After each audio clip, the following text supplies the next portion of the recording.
Pak. Oh iya, baik. Saya buka dulu, Pak. Iya, boleh, boleh. Silakan. Oke, baik. Baik, bismillahirrahmanirrahim. Assalamualaikum warahmatullahi wabarakatuh. Selamat malam, rekan-rekan semuanya. Oh, sebelumnya saya ucapkan terima kasih ya untuk Pak Eko, Pak Ebu, untuk udah mau sharing di Ardumeka ya.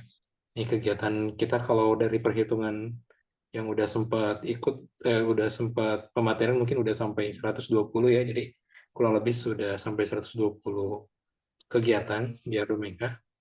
Nah, jadi malam ini nanti dengan Pak Ibu, rekan-rekan akan apa ya, akan membahas topik mengenal lebih dalam PLC ya dengan versus Arduino, otomasi industri di era revolusi 4.0 gitu ya. Jadi ini materinya kalau bagi saya ini penting ya, khususnya kalau rekan-rekan mungkin selama ini tahunya cuma Arduino aja gitu ya. Tahunya cuma dari sisi prototipe aja gitu ya, seperti itu. Oke, biar tidak terlalu lama, saya langsung serahkan aja ke Pak Ibu. Pak Ibu, silakan. Oke, terima kasih Kang Ajeng atas kesempatannya. Bismillahirrahmanirrahim. Assalamualaikum warahmatullahi wabarakatuh. Waalaikumsalam warahmatullahi wabarakatuh. Ya, selamat malam teman-teman semuanya, rekan-rekan semuanya. Salam sehat, salam semangat selalu. Mohon maaf di sesi kali ini kamera saya bermasalah, jadi hanya lewat suara gitu ya. Tadi beberapa saat sudah on cam, namun ini ada kendala.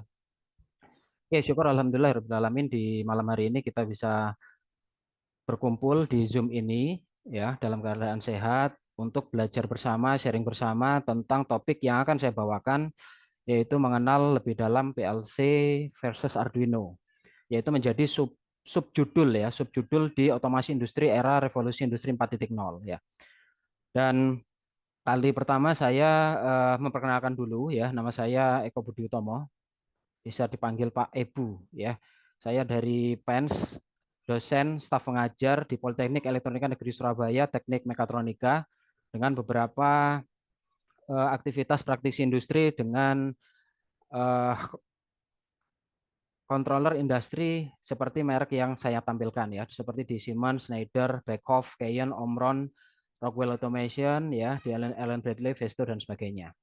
Ya, ini profil singkat yang saya tampilkan di sebelah kiri ya. Jadi saya baru berapa ya? 13 tahun lah, 13 tahun di PENS ya dan berkarir menekuni di dunia otomasi, otomasi industri, terlebih di PLC, HMI, SCADA, and Drive ya. Dan hingga saat ini menjabat sebagai kepala laboratorium sistem manufaktur fleksibel atau flexible manufacturing system ya. Ini senang sekali bisa berjumpa, berkumpul bersama dengan teman-teman semuanya di komunitas Ardumeka. Dulu saya pernah membagi pengalaman belajar bersama juga terakhir di 2022.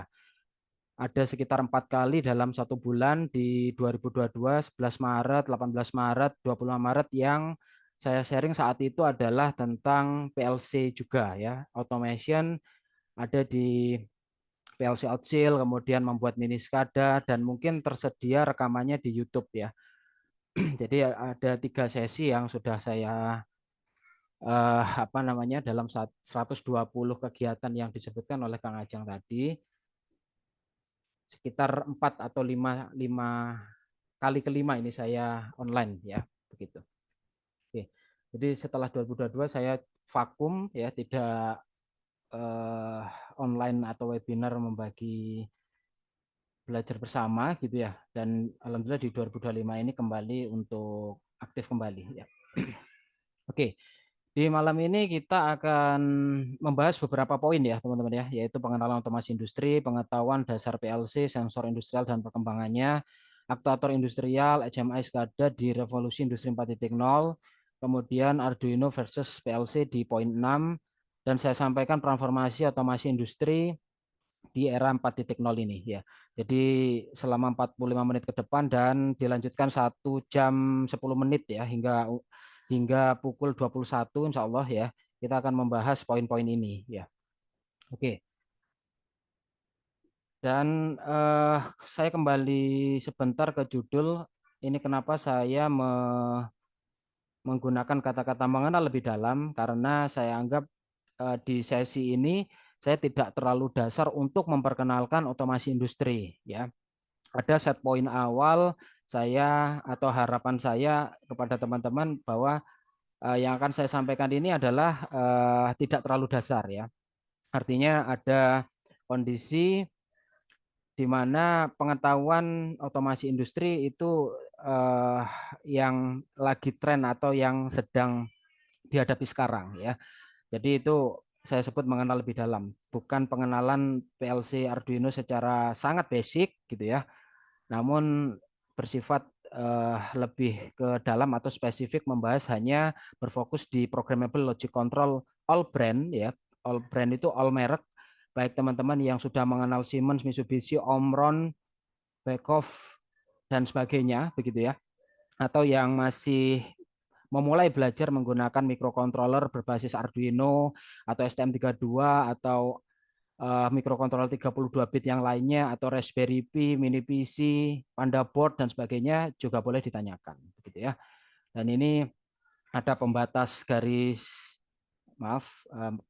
merah untuk mendeskripsikan apa-apa yang selama ini kita pelajari di Arduino, dan gambar sebelah kanan adalah yang kita pelajari atau kita rasakan di dunia kerja, terlebih di programmable logic controller di automation industry gitu ya.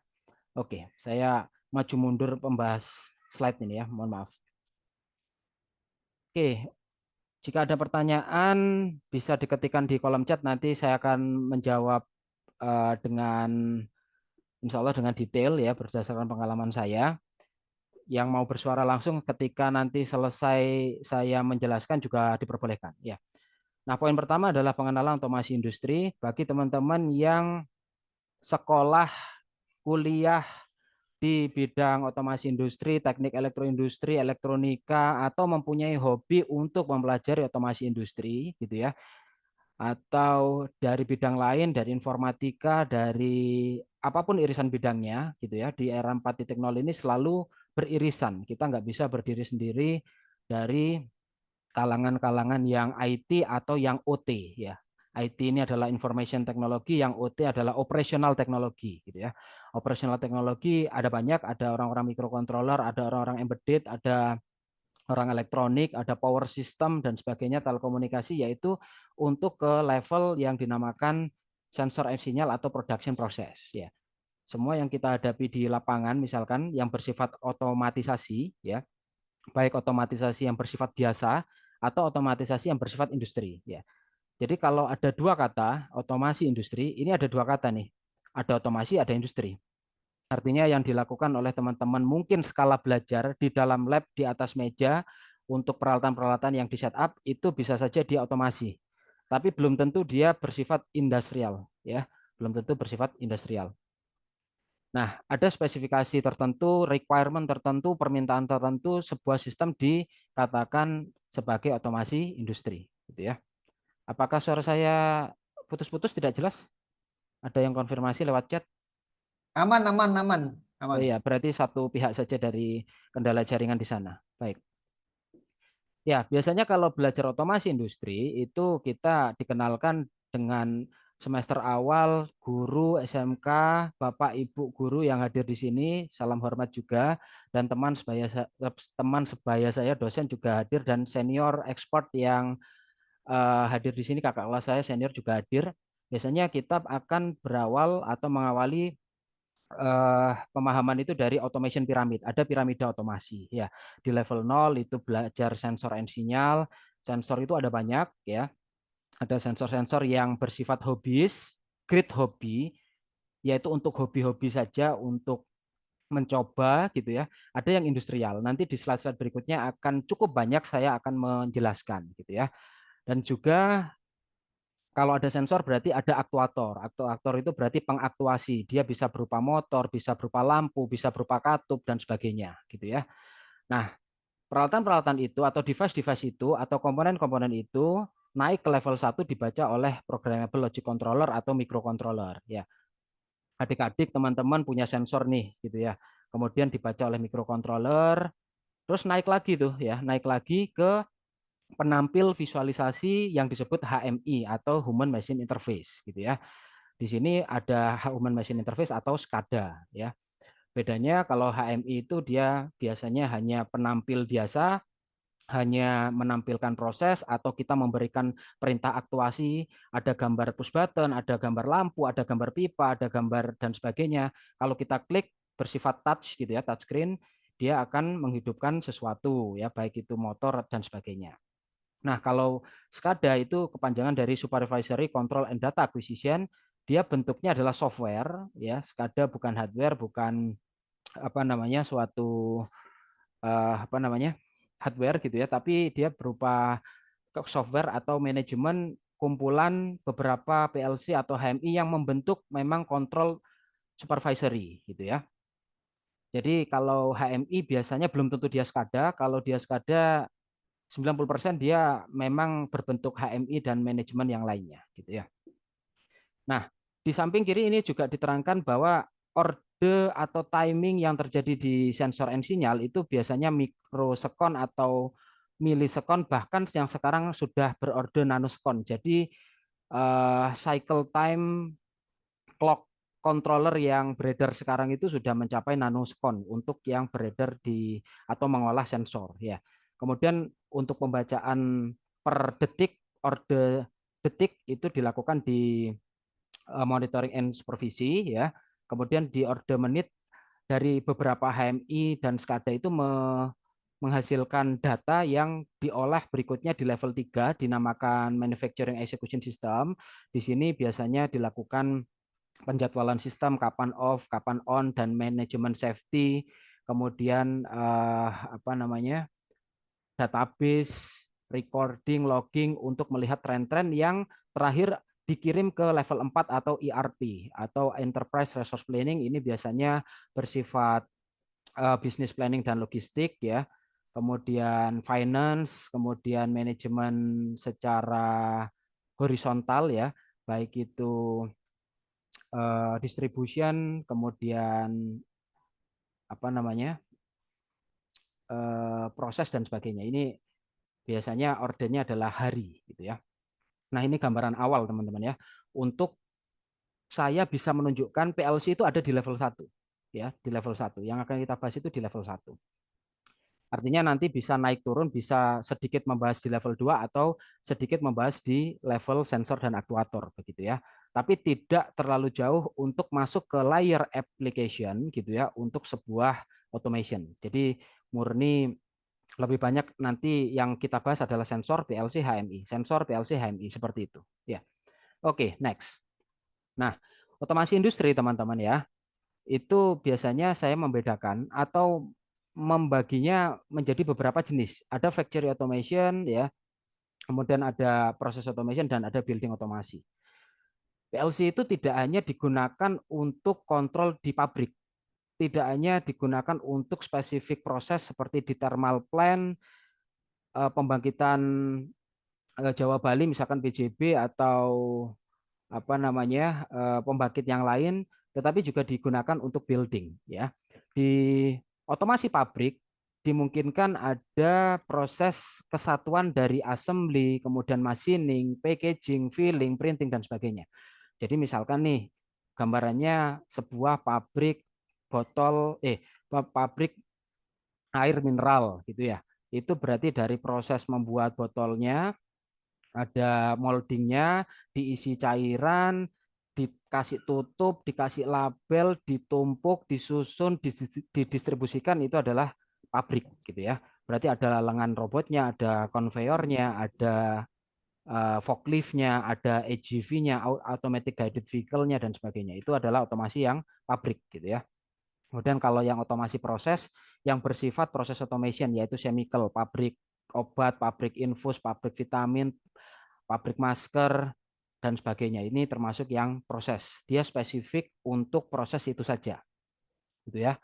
Kemudian ada building, teman-teman. Kalau building berarti otomasi sebuah bangunan bertingkat, baik gedung pemerintahan, sekolah, pabrik, juga ada yang bertingkat, hotel, apartemen itu termasuk di building automation.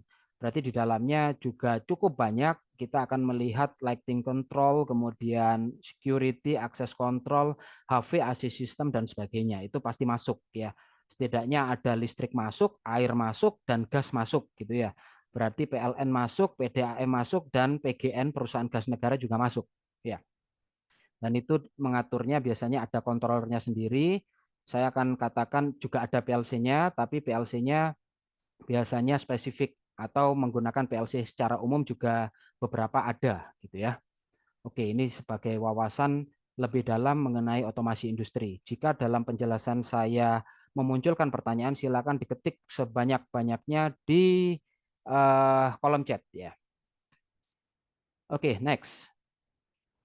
Nah, tadi adalah pengantar otomasi industri. Sekarang lebih spesifik ke programmable logic controller.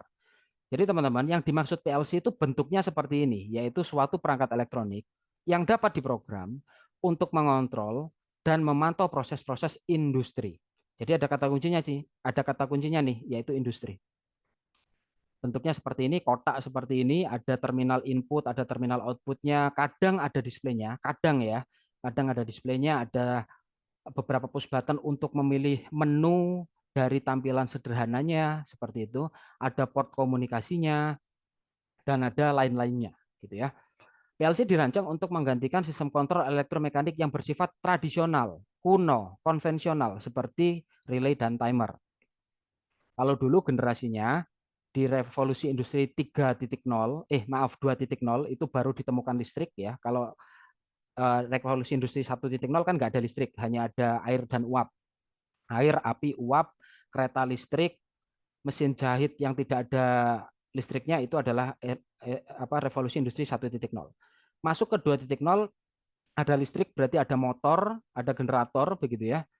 Berarti ada beda potensial GGL gaya gerak listrik itu berarti ada elektromagnetik ya, ada elektromagnetik. Dulu untuk kontrol sederhana otomasi industri atau mesin sederhana itu starting doll seperti ini hanya diperlukan push button, relay, kontaktor, MCB, langsung ke motor itu bisa. Ya, sampai sekarang pun juga masih dipakai. Tetapi permasalahannya ketika unitnya makin banyak, makin terhubung satu sama lain prosesnya berkelanjutan, kemudian ada mekanisme tertentu yang harus diatur, maka bentuk rangkaian sekuensial yang pure relay, timer, dan counter secara fisik gitu ya, itu tidak bisa mengcover kebutuhan tersebut. Sehingga muncullah PLC sebagai bentuk controller modern yang sekitar tahun 80-an. Gitu ya. Itu sudah ada PLC, 90 juga ada PLC, boomingnya 2000 beralih ke PLC ya. Dengan eh, dengan bahasa pemrograman yang sudah UI atau user interface gitu ya. Oke, next. Nah, ada basic requirement untuk automation system. Ya, kenapa nantinya akan berujung kenapa Arduino itu sangat terbatas untuk menghandle industri. Industri nanti ini juga akan bermacam-macam industri yang bagaimana, yang level UMKM sederhana yang kecil atau level industri yang menengah ya, atau industri yang levelnya perlu safety yang tinggi ya, misalkan oil and gas, mining, tambang dan sebagainya, power plant itu ada syaratnya. Di antaranya yaitu real time dan safety and reliability. Artinya aman dan handal. Ya, teman-teman punya Arduino canggih, satu hari dipakai, besoknya belum tentu tuh fungsinya akan berulang sama seperti menjaga kualitas di hari pertama. Belum tentu. Tapi saya ada kok Pak Arduino yang sampai setahun, 2 tahun, 3 tahun, bahkan 5 tahun juga awet, oke. Tapi pasti ada tambahan untuk protektif pengkondisian yang tidak hanya pure seperti Arduino yang kita biasanya pelajari, gitu ya. Maka disinilah terbuka diskusi malam ini. Kenapa saya mengambil topik PLC versus Arduino? Jadi membahas peruntukan fungsi masing-masing sebenarnya, bukan menandingkan atau mempertemukan mereka dengan langsung terus kemudian diadu gitu ya. Nah, itu nanti tidak bisa bertemu di siapa yang kalah, siapa yang menang gitu ya. Tapi memang ada peruntukannya masing-masing gitu ya. Nah, untuk gangguan lingkungan, kembali ke slide, untuk gangguan lingkungan yang saya maksud begitu ya, teman-teman ya. Itu kontrol industri itu harus tahan, teman-teman ya. Harus tahan terhadap gangguan lingkungan, yaitu debu, panas, partikel asing, getaran mekanika, dekat motor-motor yang besar, panelnya berdebu, panelnya sering getar gitu ya. Kemudian lembab, kadang terkena percikan-percikan air dari sebelahnya. Kemudian ada naik turun tegangan arus listrik yang bercampur dengan Mbak Emi ya, Mbak Emi. Electromagnetic interference begitu ya. Ini pelesetannya begitu ya. Kemudian ada splash and moisturize ya. Ini PLC itu hadir untuk menjawab gangguan-gangguan lingkungan terburuk yang industri harus berjalan gitu ya. Artinya seperti pabrik untuk furnace ya, pabrik pembuatan gelas, piring, besi, peleburan timah dan sebagainya, itu kontrolernya harus ada di situ. Dekat dengan operatornya gitu ya. Berarti dia juga akan mengalami suhu yang hangat sampai dengan panas di situ. Ya.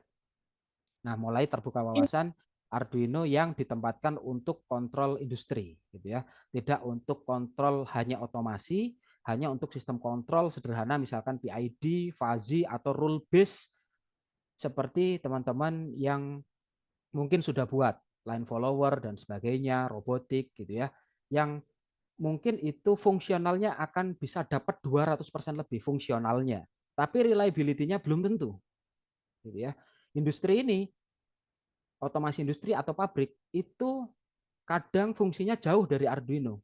Dia simple, tapi dia robust, dia handal, dia berulang kali tahan untuk jangka waktu 4 tahun, 5 tahun.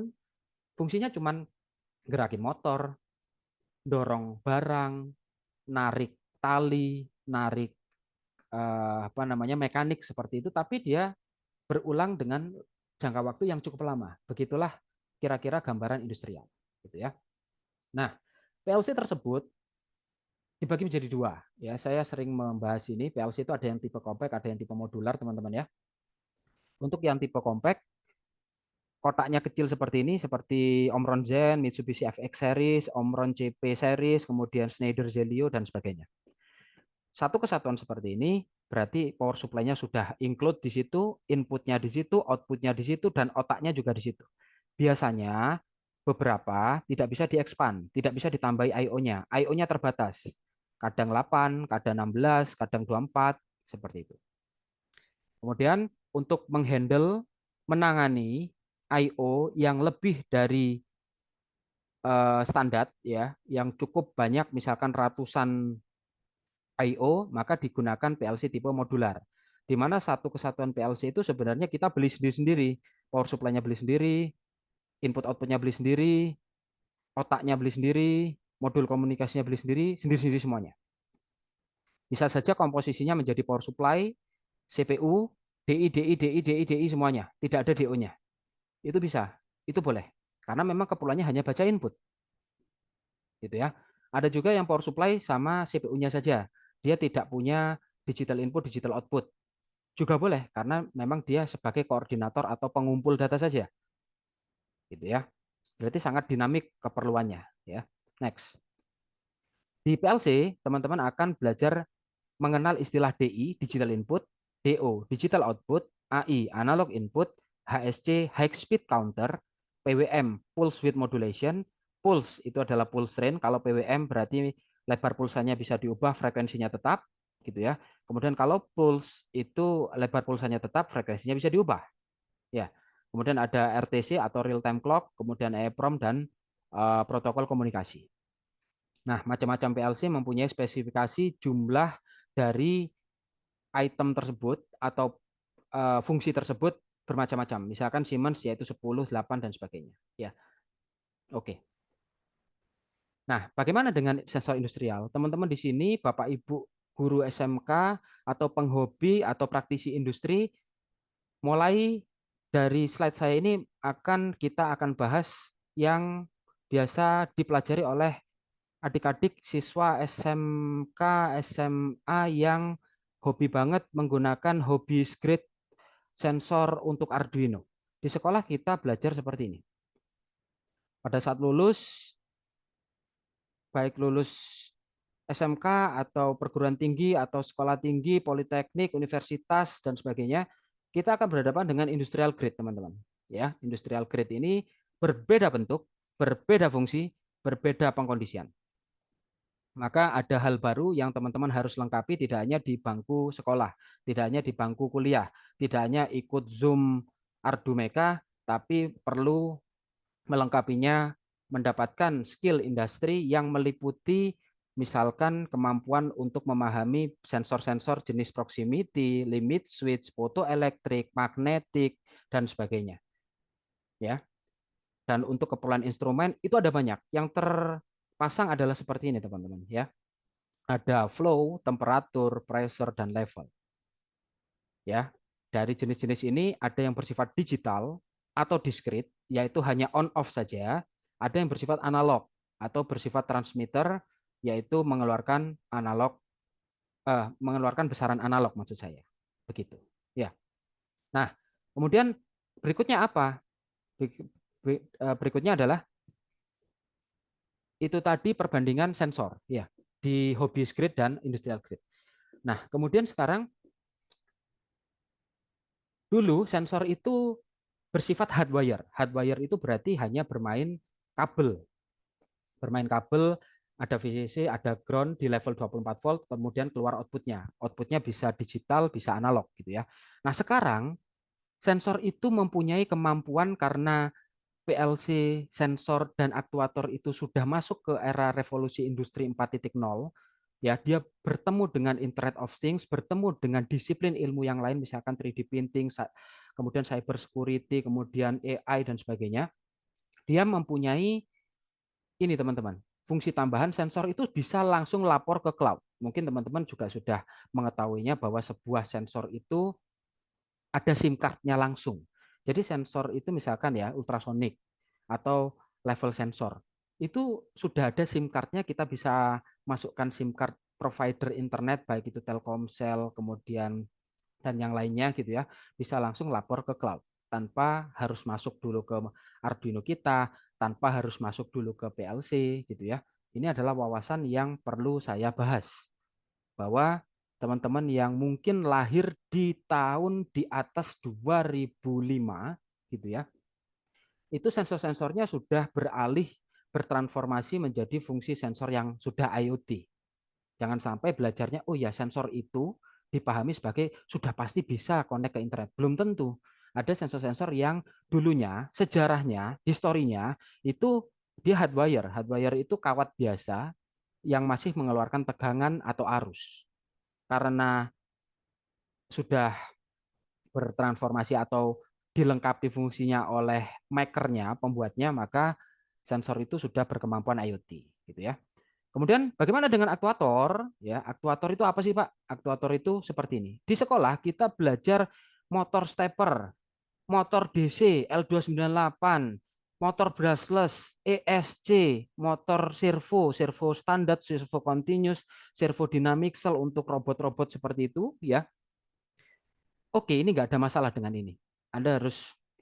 Teman-teman harus tuntas belajar ini semuanya untuk lanjut mengetahui bahwa di industrial automation, otomasi industri, otomasi pabrik, jarang sekali digunakan peralatan-peralatan yang kita pelajari di sekolah.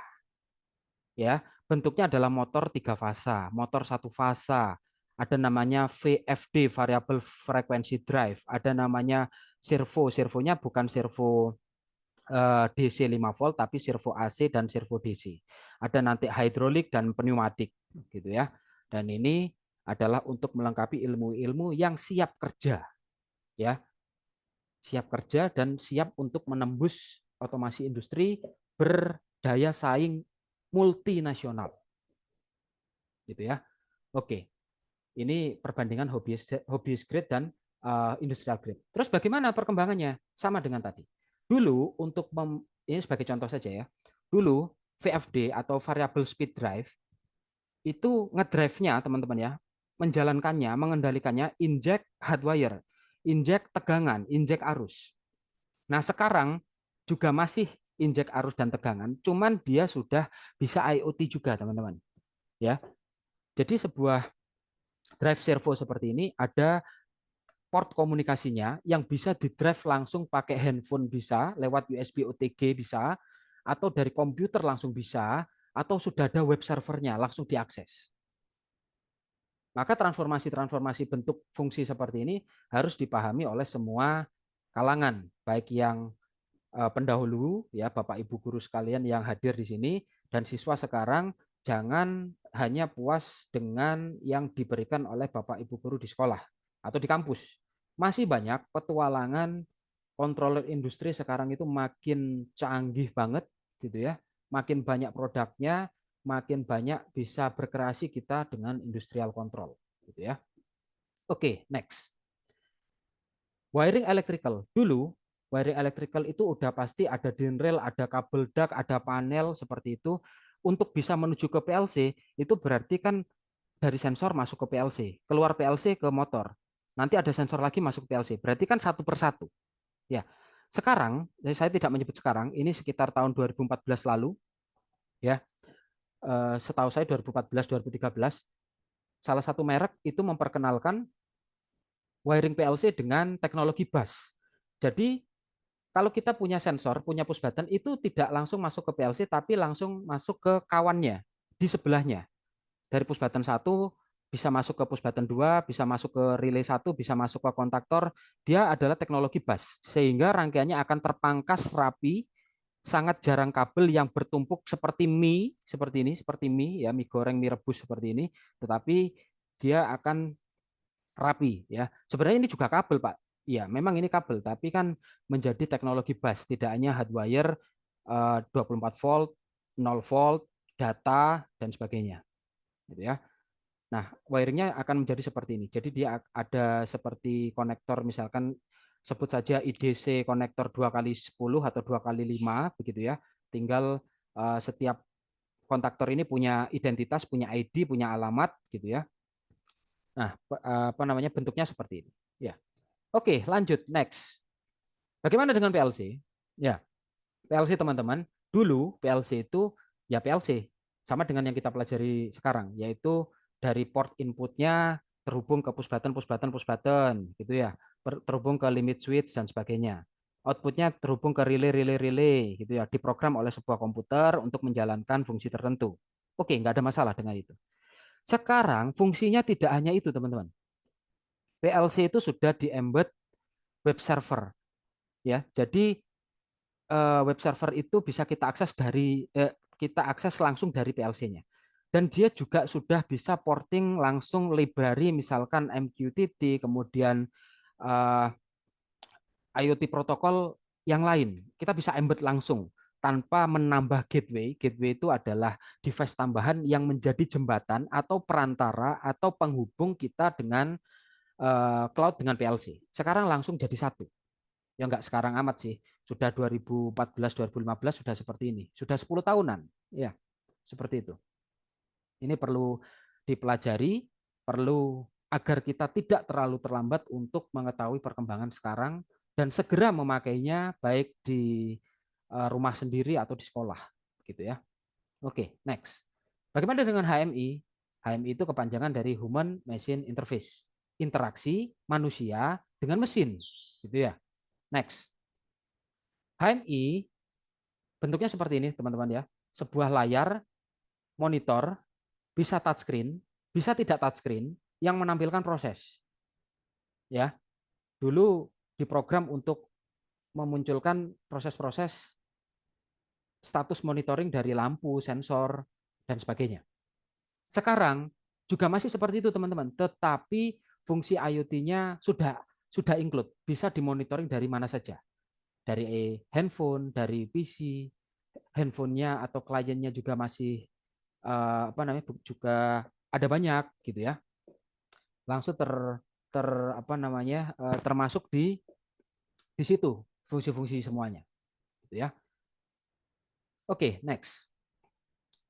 HMI dulunya sebuah layar yang menampilkan proses-proses seperti ini. Mohon maaf kalau gambarnya agak blur ya, resolusinya kecil ini. Nah, HMI dulu itu memunculkan layar-layar apa memunculkan gambar-gambar di layar seperti ini. Sekarang bisa di running dalam sebuah tablet, smartphone, yaitu yang saya maksud adalah virtual reality atau augmented reality. Dia bisa running di head mounting display gitu ya. Langsung kita mau manusianya yang masuk ke virtual atau virtualnya yang masuk ke dunia nyata itu bisa. Ya. Ini saya dulu 2019 mencoba modular production system di Vesto Didaktik Turki itu sudah apa namanya IR ya, augmented reality. Kalau kita klik misalkan klik itu motornya bisa gerak gitu ya. Atau kita men-scan menunjuk ke satu objek tertentu, oh ini suhunya berapa, lagi overcurrent, overvoltage atau lagi trip itu bisa diketahui. Ya konsepnya sebenarnya sama dengan HMI yang divirtualkan, yang dibuatkan objek 3D tertentu, objek-objek tertentu sehingga bersamaan dengan open camera dan terlihat nyata bagi kita, gitu ya. Seperti itu. Next. Nah, bagaimana dengan industrial robot dan perkembangannya? Dulu saya program robot itu pakai teaching pendant seperti ini, pakai remote, manual, mendeklarasikan alamat satu persatu, gitu ya. Baik robotnya dari ABB, Mitsubishi, Kuka, Fanuc dan sebagainya, gitu ya. Sekarang juga masih sama, pakai pendant, tetapi sudah ada UI web servernya, inverse kinematiknya bisa masuk, forward kinematiknya bisa masuk, ROS-nya, robot operating systemnya bisa banyak library-nya. Jadi ekspansi fungsi dari sebuah robot lengan itu tidak hanya seperti hardcode lagi, tetapi sudah canggih sekarang, gitu ya.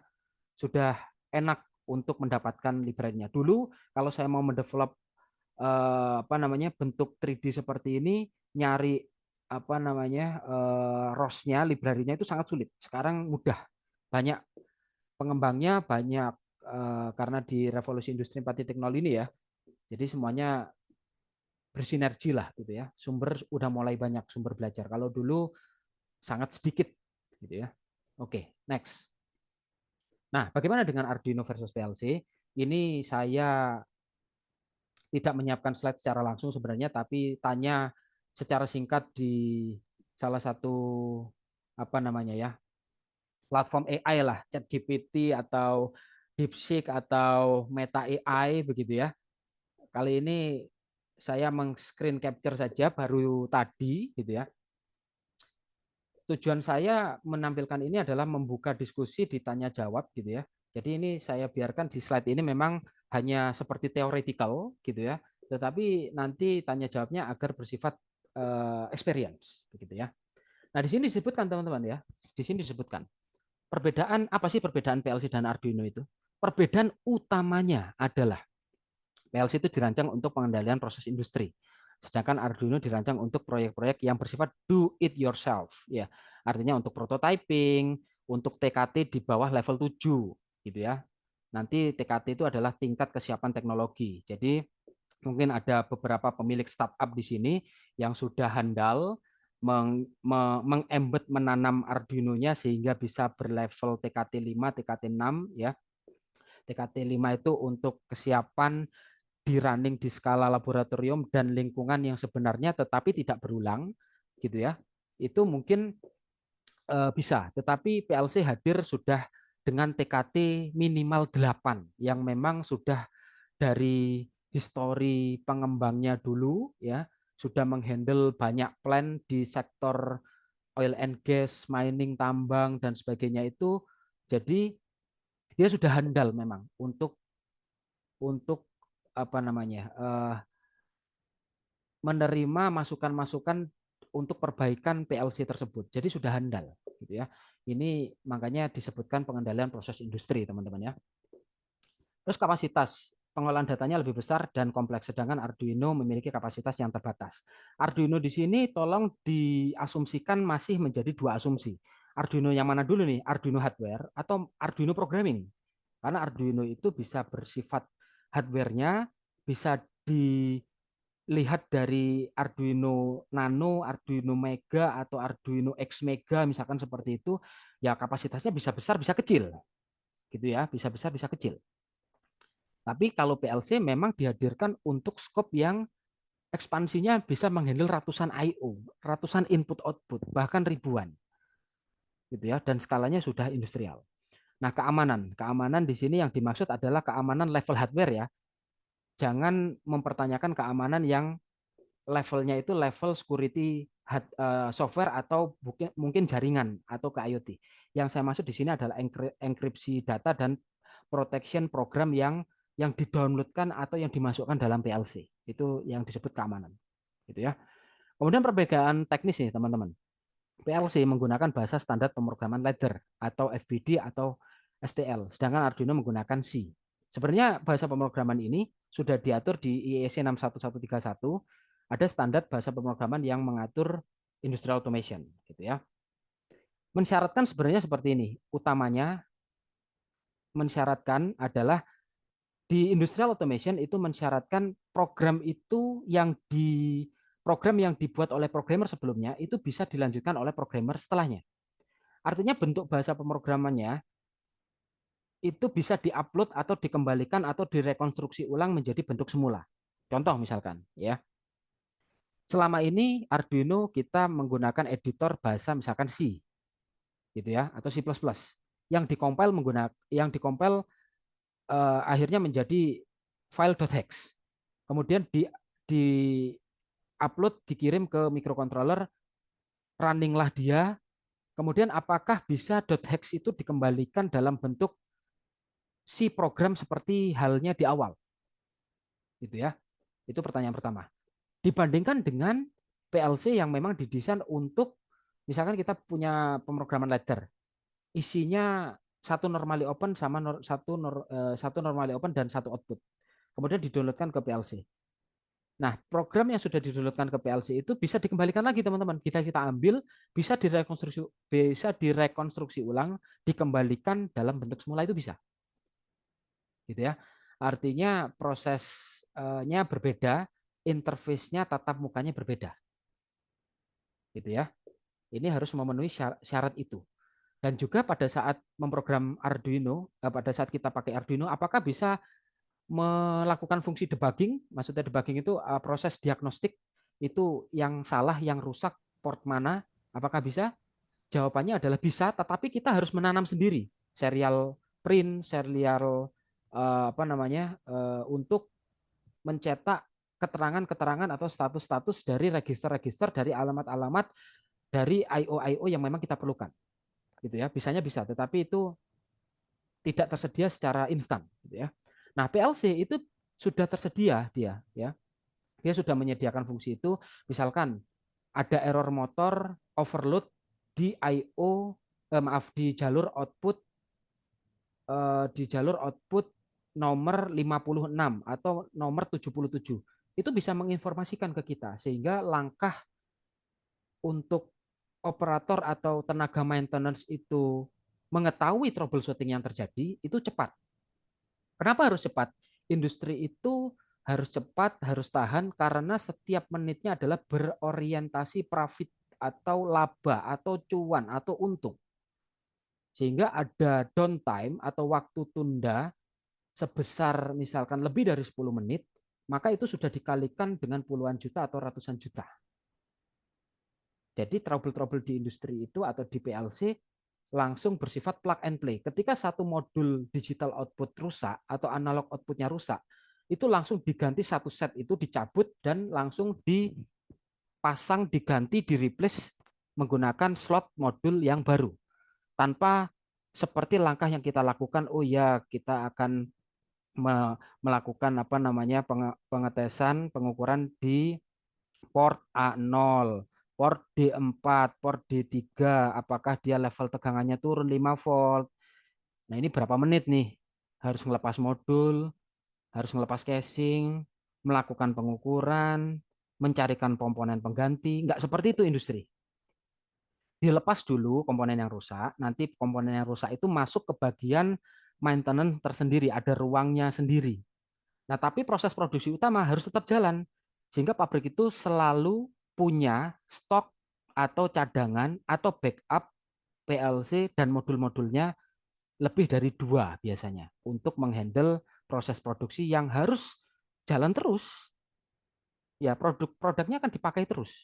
Kita setiap hari memakai produk deterjen, makanan, minuman, dan sebagainya. Ya, kita mengkonsumsi sabun, pasta gigi, gitu kan, garam, kemudian MSG dan sebagainya, rokok dan sebagainya, gitu ya. Itu kali berapa provinsi, berapa juta orang per menitnya. Berarti pabriknya juga harus bisa mensuplai sebanyak itu. Nah, seperti itu ya gambarannya.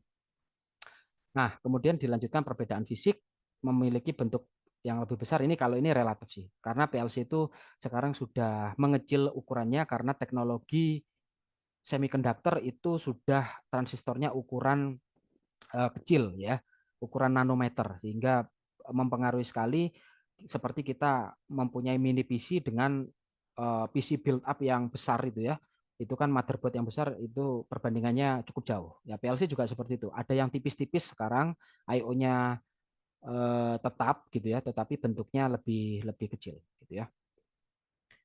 Oke, kemudian kalau konektor di Arduino kita selalu menggunakan kabel jumper male to female to female. Di industri nggak seperti itu, teman-teman ya. Konektornya standar menggunakan konektor screw atau konektor apa namanya? Duh, saya bisa membayangkan bentuknya tapi nggak tahu namanya gitu ya. Oke, jadi konektornya harus erat karena konektornya erat untuk dipasang sebuah ujung kabel yang dikupas dikasih skun gitu ya, tidak pakai kabel yang kecil-kecil dan kabel jumper seperti itu. Memang keperluannya berbeda gitu ya untuk skala belajar atau prototyping dan juga perbandingannya dengan PLC yang memang skala industri gitu ya. Kemudian daya nih, dayanya biasanya lebih besar dan stabil karena sudah melewati buck boost converter beberapa tahap, ada terintegrasi MI filter seperti itu. Apalagi kelistrikan kapal misalkan itu naik turun, dia tidak ada listrik, tidak ada pembangkit, tidak ada batu bara di situ. Ya, dia murni engine start stop, apa namanya engine gitu ya. Kemudian generator maksud saya, sebuah kapal bisa moving kemana-mana, bisa mobile kemana-mana. Berarti kan pembangkitnya di situ juga. Nah, sedangkan Arduino memiliki daya lebih terbatas. Sebenarnya ini relatif juga. Ada Arduino yang memang peruntukannya untuk generate pulse SPWM misalkan untuk konversi 1 fase ke 3 fase itu juga sebenarnya bisa gitu. Bukan sebenarnya bisa. Ya, memang peruntukannya kalau disebut daya lebih terbatas relatif ya. Ada juga yang berdaya besar. Ya, perbedaan biaya udah pasti. Kalau PLC memang siap untuk menghandle industri di berbagai sektor, gitu ya. Berbagai sektor, mau di perusahaan listrik, mau di perusahaan air untuk metering, mau di perusahaan gas untuk metering gas, dia bisa. Sementara kalau maaf Arduino, dia relatif lebih murah.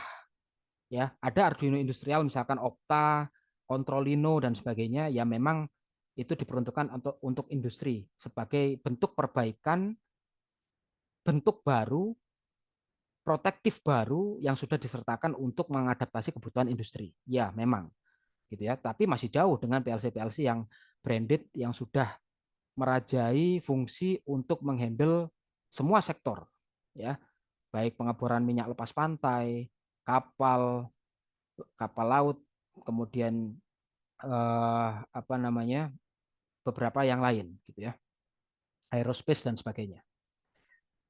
Oke, next. Ada banyak ya. Tinjauannya ada banyak yaitu integrasi sistemnya, customize ya, kemudian development atau pengembangan skalabilitas dan komunitasnya itu Arduino lebih banyak, pengembangnya lebih banyak, tetapi memang diperuntukkan untuk level-level yang untuk skala belajar gitu ya. Nanti pasti ada konfirmasi dari atau pertanyaan dari yang biasanya menggunakan Arduino untuk skala industri, ya silakan berbagi cerita. Nanti saya akan mengomentari balik. Ada batasan-batasan yang memang case-case tertentu Arduino itu lebih handal dengan PLC, ya, lebih handal dibandingkan dengan PLC, gitu ya. Oke, jadi tujuan apa perbedaan mendasarnya memang digunakan untuk pengendalian proses, begitu ya. Kemudian apa namanya tinjauan-tinjauan yang lain yaitu komunikasi dan sebagainya. Kalau di komunikasi Arduino itu kan UART-nya, komunikasi serialnya itu mentah banget. Mentah banget maksudnya kita bisa membuat frame protokol semau kita sendiri. Misalkan data 1, spasi data 2, spasi data 3, terus karakter 13 enter, dikirim. Nyampe di slave diartikan oh ya, data 1 nanti saya yang memparsing gitu ya. Parsing itu mengambil data gitu ya. Nah, tapi kalau di PLC teman-teman, juga komunikasi serial, tetapi juga ada yang TCP, bahasanya standar teman-teman. Nanti ada protokol komunikasi namanya. Ya, memang PLC itu mereknya masing-masing. Misalkan PLC Siemens itu ada bahasanya sendiri, Profibus, Profinet. Kemudian Omron itu ada Hoslink, ada Fins, ya. Terus ada Mitsubishi dan sebagainya. Ini kita harus menuruti, menuruti itu apa?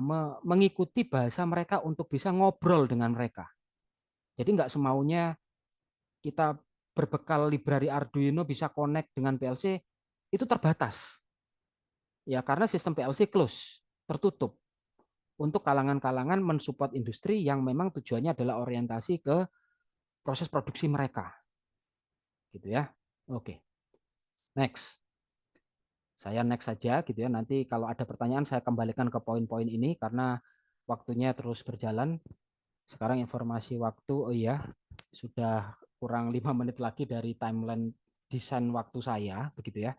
Nah, akhirnya ada beberapa PLC yang memang bisa menghandle keperluan otomasi di level menengah.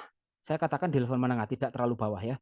Seperti karya-karyanya teman-teman untuk di PLC berbasis Arduino karya anak bangsa yaitu Otsil ya.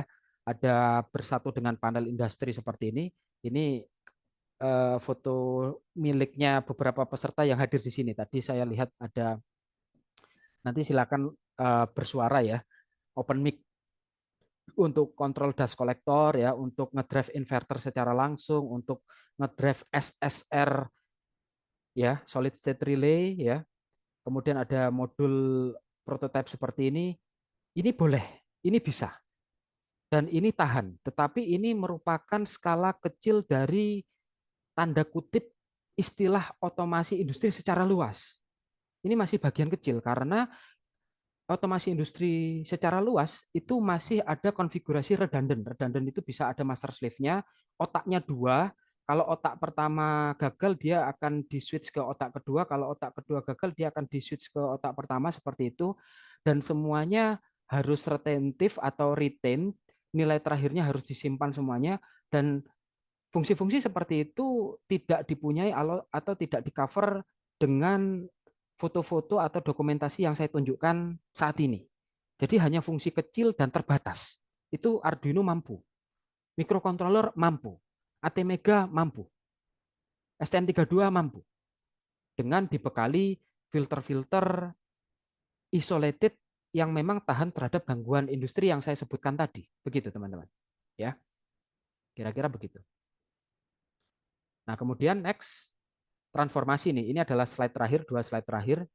Transformasi industri, tadi saya membahas tentang piramida otomasi. Saya mengambil uh, wacana wacana dari seorang expert guru saya dulu, ya, Pak Ahmad Fatoni, yang dulu mempunyai web di Tukang PLC. Sudah mulai 2000 berapa ya? Dulu setahu saya 2006, 2007 sudah mulai berkarya, ya. Tadi saya mengatakan piramida otomasi itu pasti hierarkinya vertikal, ya, dari proses equipment, kemudian control system, information dan sebagainya. Di sini disebutkan, ini sekitar 4 bulan yang lalu update status ya. Di awal otomasi industri 4.0, saya termasuk yang bingung mencari benang merah pembedanya antara 3.0. Transformasi digital secara spesifik proses yaitu arsitektur tradisional, gambar kiri, ini tradisional ini. Artinya suatu sensor itu pasti dikonek ke PLC. PLC-nya lapor ke HMI, HMI-nya lapor ke ERP, seperti itu. Harus terpasang satu persatu dan hierarkinya adalah naik turun, seperti itu ya. Arsitektur lama akan memiliki banyak koneksi satu dibanding satu antara teknologi. Misalnya nih, PLC dengan sistem PLC dengan sistem SCADA atau dengan sistem ERP. Namun di 4.0 ini kayaknya bisa bypass.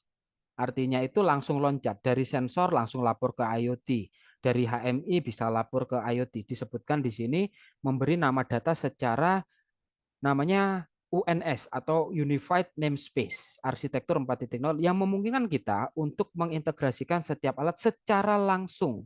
Jadi platformnya berubah dari hubungan vertikal harus masuk ke setiap level dulu, sekarang bisa mengakses ke center atau pusat. Di mana di sini disebutkan sekarang untuk mendapatkan data PLC, itu kita hanya perlu membuat satu lompatan ke UNS, bukan 3 lompatan seperti dalam arsitektur tradisional. Jadi ERP mau minta data sensor itu bisa langsung sekarang tanpa harus minta ke third party atau pihak ketiga dulu, pihak ketiganya ke OPC dulu, OPC-nya ke HMI dulu, HMI-nya ke PLC dulu, terus baru disampaikan ke sensor. Tidak seperti itu. Tapi memungkinkan sekarang sudah karena layernya ini tadi ya, layer itu lapisan gitu ya. Sehingga jika kita perlu memperbarui aliran data, name tag, unit pada suatu nilai, ya kita hanya perlu mengubahnya di satu lokasi saja, kemudian bisa update semuanya. Jadi arsitekturnya sudah bergeser.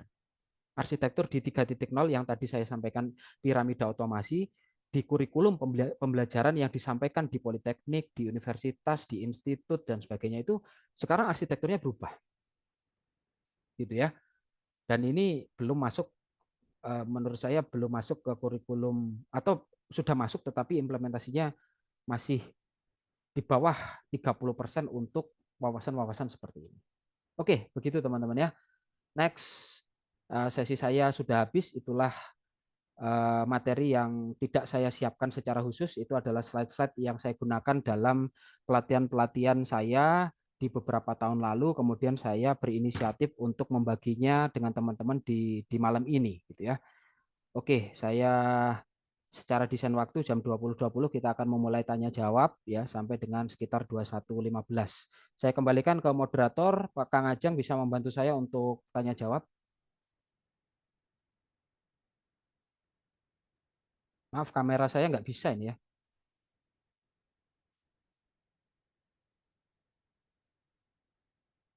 Ya, saya akan kirimkan video, PPT-nya. Boleh saya bagi. Kang Ajeng bisa membantu saya? Oke, baik. Terima kasih Pak Ibu untuk materinya. Oke, ini mau mulai dari pertanyaan yang ada di ini dulu mungkin ya Pak. Boleh, Yang ada boleh. di chat, ini sudah ada beberapa pertanyaan. Baik, sebentar.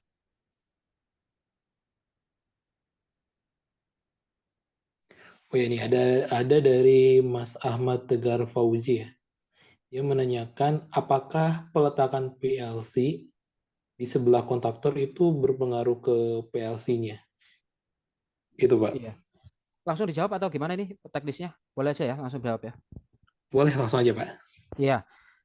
Dari Mas Ahmad Tagar Fauzi, peletakan PLC di sebelah kontaktor itu berpengaruh ke PLC-nya. Ya, untuk PLC-PLC yang saya katakan sebagai PLC Smart Relay, dia PLC kecil, itu biasanya berpengaruh. Ya, berpengaruh, sangat berpengaruh, dia tidak tahan. Gitu ya. Tapi kalau PLC yang modular, itu cukup tahan. Gitu ya. Ini maksudnya gimana ya? Perbandingannya kadang saya menjawab pertanyaan itu dari experience saja ya. Kadang ada panel-panel industri yang di dalamnya terdapat PLC dengan merek yang sama, dengan PLC yang di tempat lain, sistemnya sama, satunya tahan, satunya tidak tahan. Gitu ya. Jadi gangguan lingkungannya itu bercampur. Kita nggak bisa menfilter hanya ini pasti getaran motor. Tapi getaran motor itu disertai dengan naik turunnya tegangan. Dan kadang replacement atau penggantian jalur kabel dari kontaktor yang rusak gitu ya, atau dari modul I/O PLC yang rusak itu kadang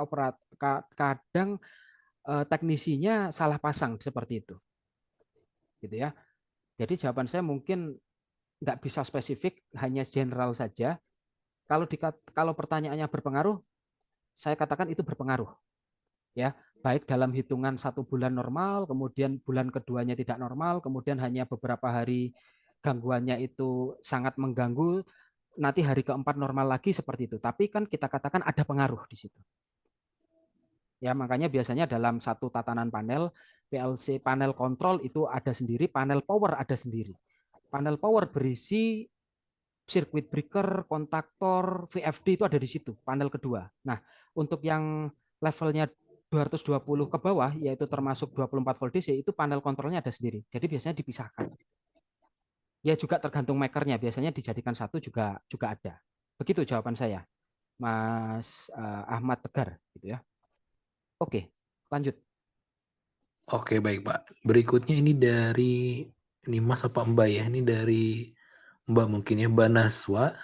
Iya, Ini pertanyaannya seperti yang perlu dibandingkan bukan seperti yang perlu dibandingkan bukan Arduino versus PLC, tapi microcontroller industri versus PLC. Soalnya untuk keperluan industri yang berangkat dari embedded system banyak upgrade ke microcontroller yang lebih spek tinggi seperti STM32. Ini ya, bagaimana menurut Pak Ibu? Silakan. ya, baik. Saya akan menggunakan filter agak tegas ya. Artinya yang saya bahas di situ adalah otomasi industri untuk menghandle kelas menengah ke atas.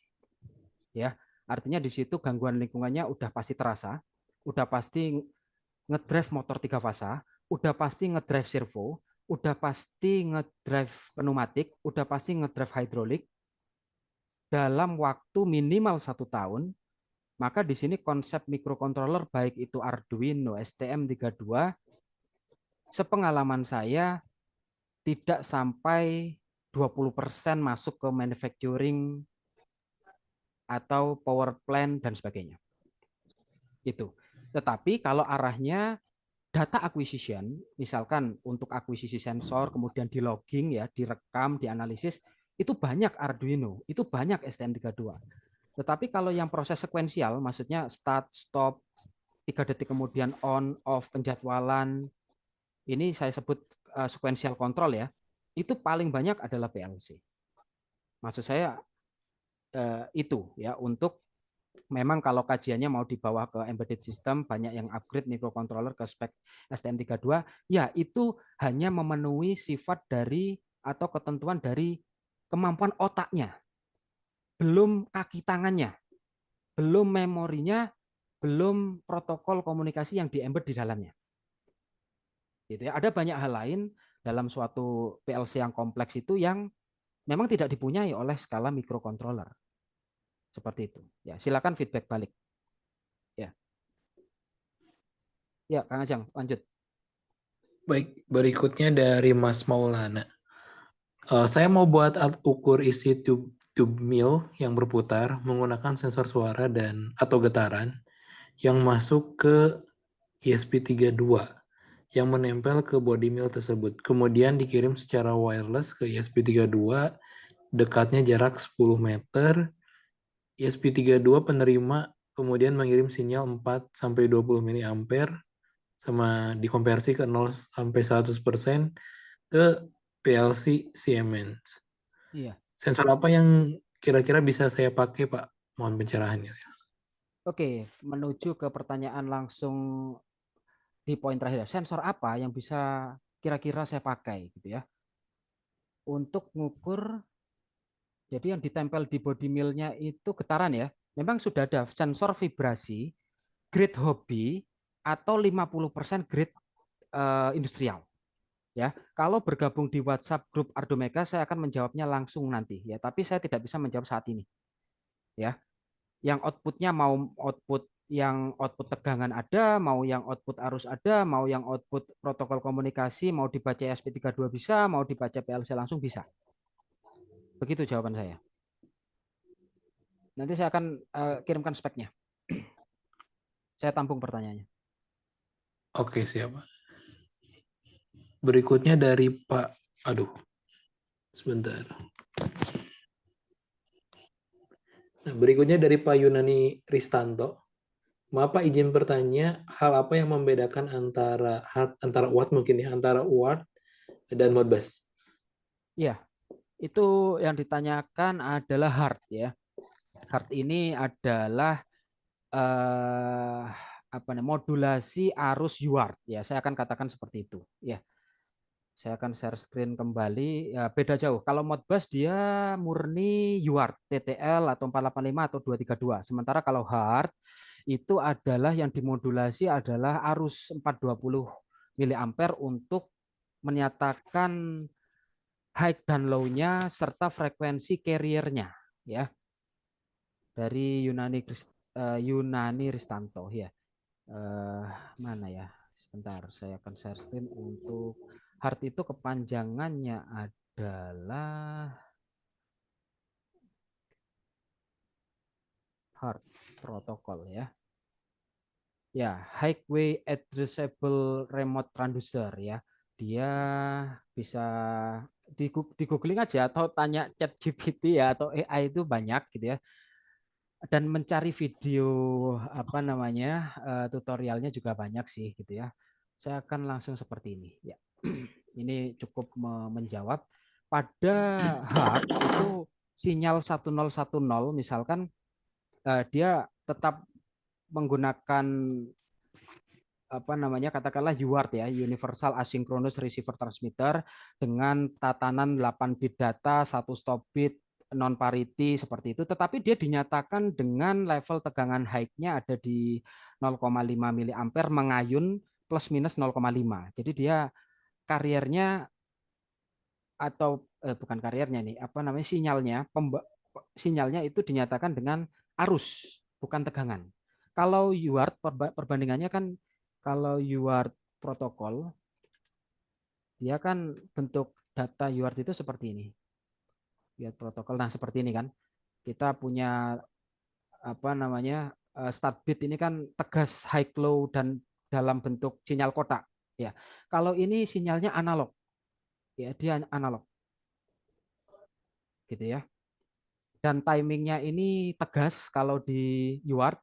Kalau ini timingnya kadang tegas, kadang enggak. Ya artinya bisa panjang, pendek, bisa panjang, bisa pendek, bisa rapat, bisa renggang seperti itu. Dan ini industrial banget. Kita harus membedah namanya hard communicator untuk kalibrasi atau adjuster zero point dalam sebuah transmitter. Ya, seperti itu. Kalau mau clear, ya langsung bawa hardnya atau saya sewakan hardcomnya, kita belajar langsung di pressure transmitternya. Nah, gitu ya, biar clear. Nanti saya akan tunjukkan diukur pakai osiloskop dan dibandingkan dengan bentuk sinyalnya. Oke, begitu.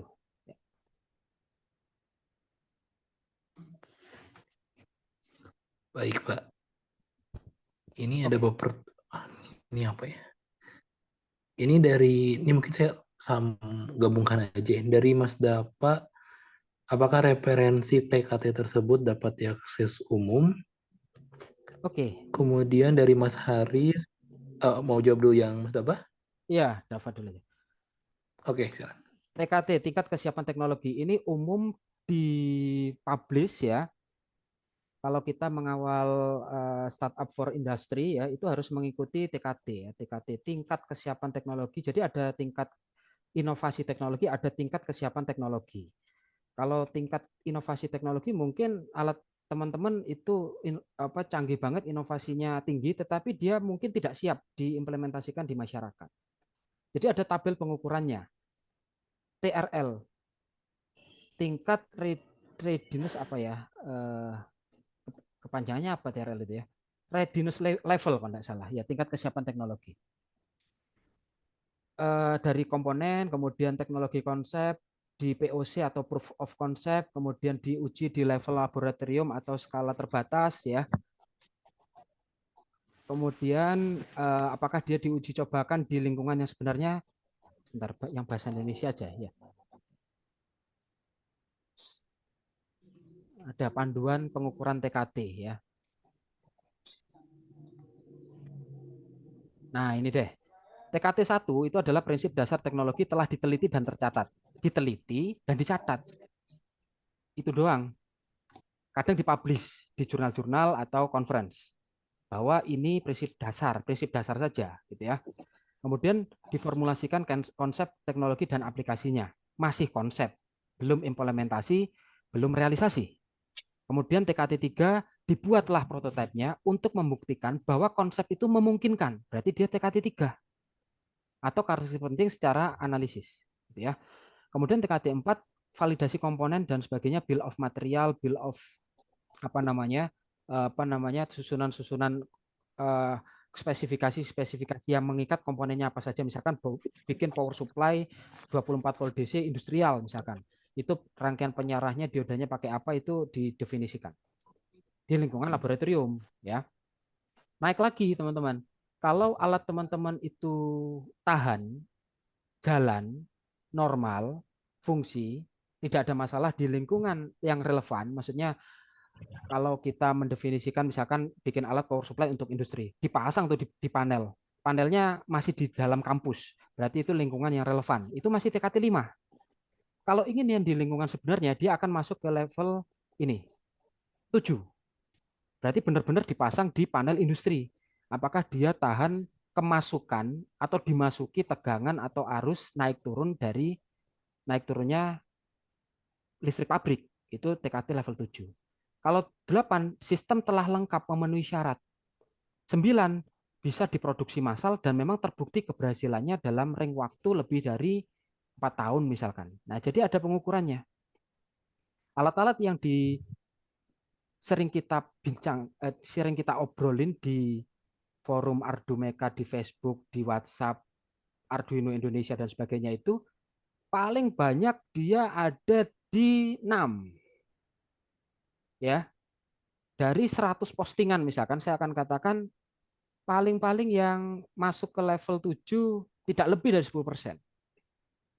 Ya, dari 100 posting ya. Kalau lebih dari itu, kalau misalkan ada peserta di sini, partisipan di sini yang tidak masuk hitungan saya, begitu ya, mau konfirmasi bahwa sudah ada brand Arduino STM32 yang memang level TKT 8, 9, sudah certified, sudah proven, sudah ada merek dagangnya, bisa publish di market, bisa ada apa eh, patennya. Nah, itu udah pasti 8, 9.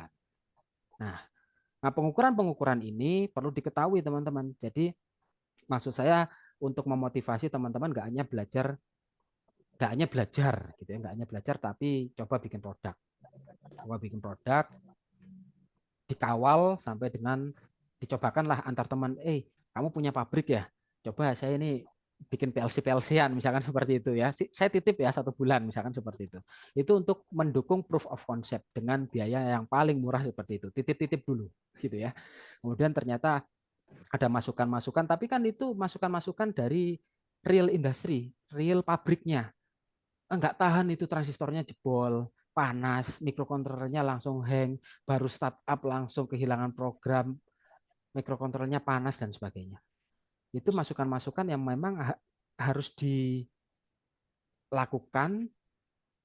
diperbaiki, dilaksanakan untuk masuk ke TKT yang lebih lebih lebih tinggi. Tidak hanya mikrokontroler sebenarnya, semua inovasi teknologi yang memang mau menuju ke mass production, produksi massal, diperbanyak lebih dari 1.000 unit misalkan, memang harus melewati TKT ini. Begitu pencerahan. Semoga mencerahkan gitu ya. Ini wawasan saja dari saya. Ya, lanjut Kang Ajeng. Baik, oke, mungkin ini cukup banyak ya yang bertanya. Wah, tambah Bagi banyak rekan-rekan, ini. mungkin biar 2 arah, bagi rekan-rekan yang mau open mic boleh ya, yang mau langsung bertanya gitu. Oke, mungkin sambil nunggu. Banyak ya, 20 pertanyaan. Kalau satu pertanyaan 1 menit, 20 menit, udah lebih dari waktu ya. Pasti kita akan memangkas yang bertanya Silakan lanjut tanya di grup yang memungkinkan bagi kita, baik di Facebook atau di WhatsApp atau media lain. Saya sangat terbuka untuk menjawab pertanyaan dari semua kalangan. Ya. Oke. Ini dari Mas Jikri sepertinya menarik nih Pak pertanyaan Pak. Boleh, yang mana itu ya?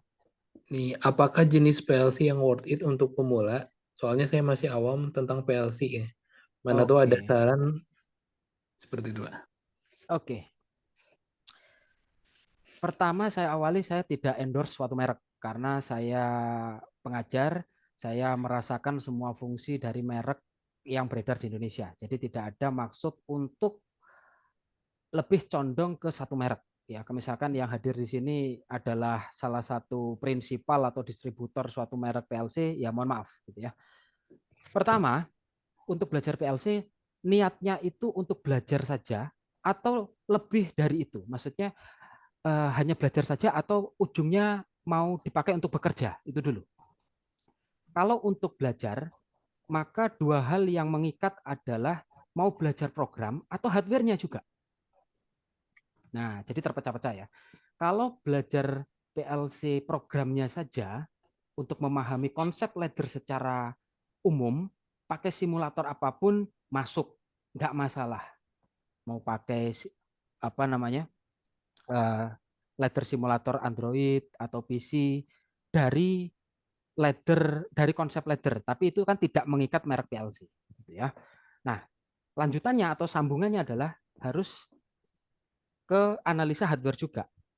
Kalau pingin apa namanya, pingin belajar dengan tuntas, maka pilih PLC yang mempunyai kelengkapan digital inputnya ada, digital outputnya ada, analog inputnya masuk, dan analog outputnya juga masuk, PWM-nya masuk, HSC-nya masuk. Jatuh ke pilihan Mitsubishi Clone FX series. Saya akan share screen. FX3U. Tapi ini keperluan belajar ya. Nanti kalau keperluan industri, saya katakan ini masih meragukan. Belum terbukti handal lebih dari 3 tahunan. Nah, gitu aja. Nanti kalau ada yang mendebat saya, silakan open mic. Ya. Ini dia, FX3U clone. Ada yang menyebut Lolete. Ini.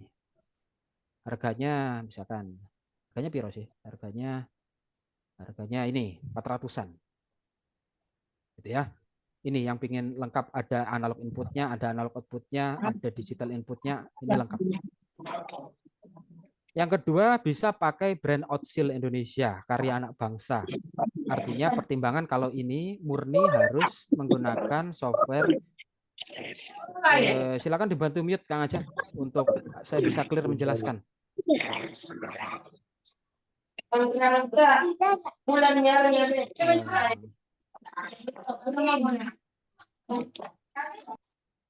Oke, maaf saya mute sepihak ya. Kalau memang bertanya pakai mic ya silakan apa namanya open mic gitu ya.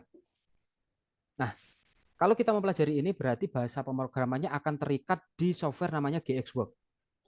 Artinya kita terikat dengan software itu nggak bisa Pak, nggak bisa kalau ada keinginan bikin PLC sendiri, bikin isolated input sendiri, maka kita tidak bisa karena ini sudah branded, sudah build, sudah jadi gitu ya.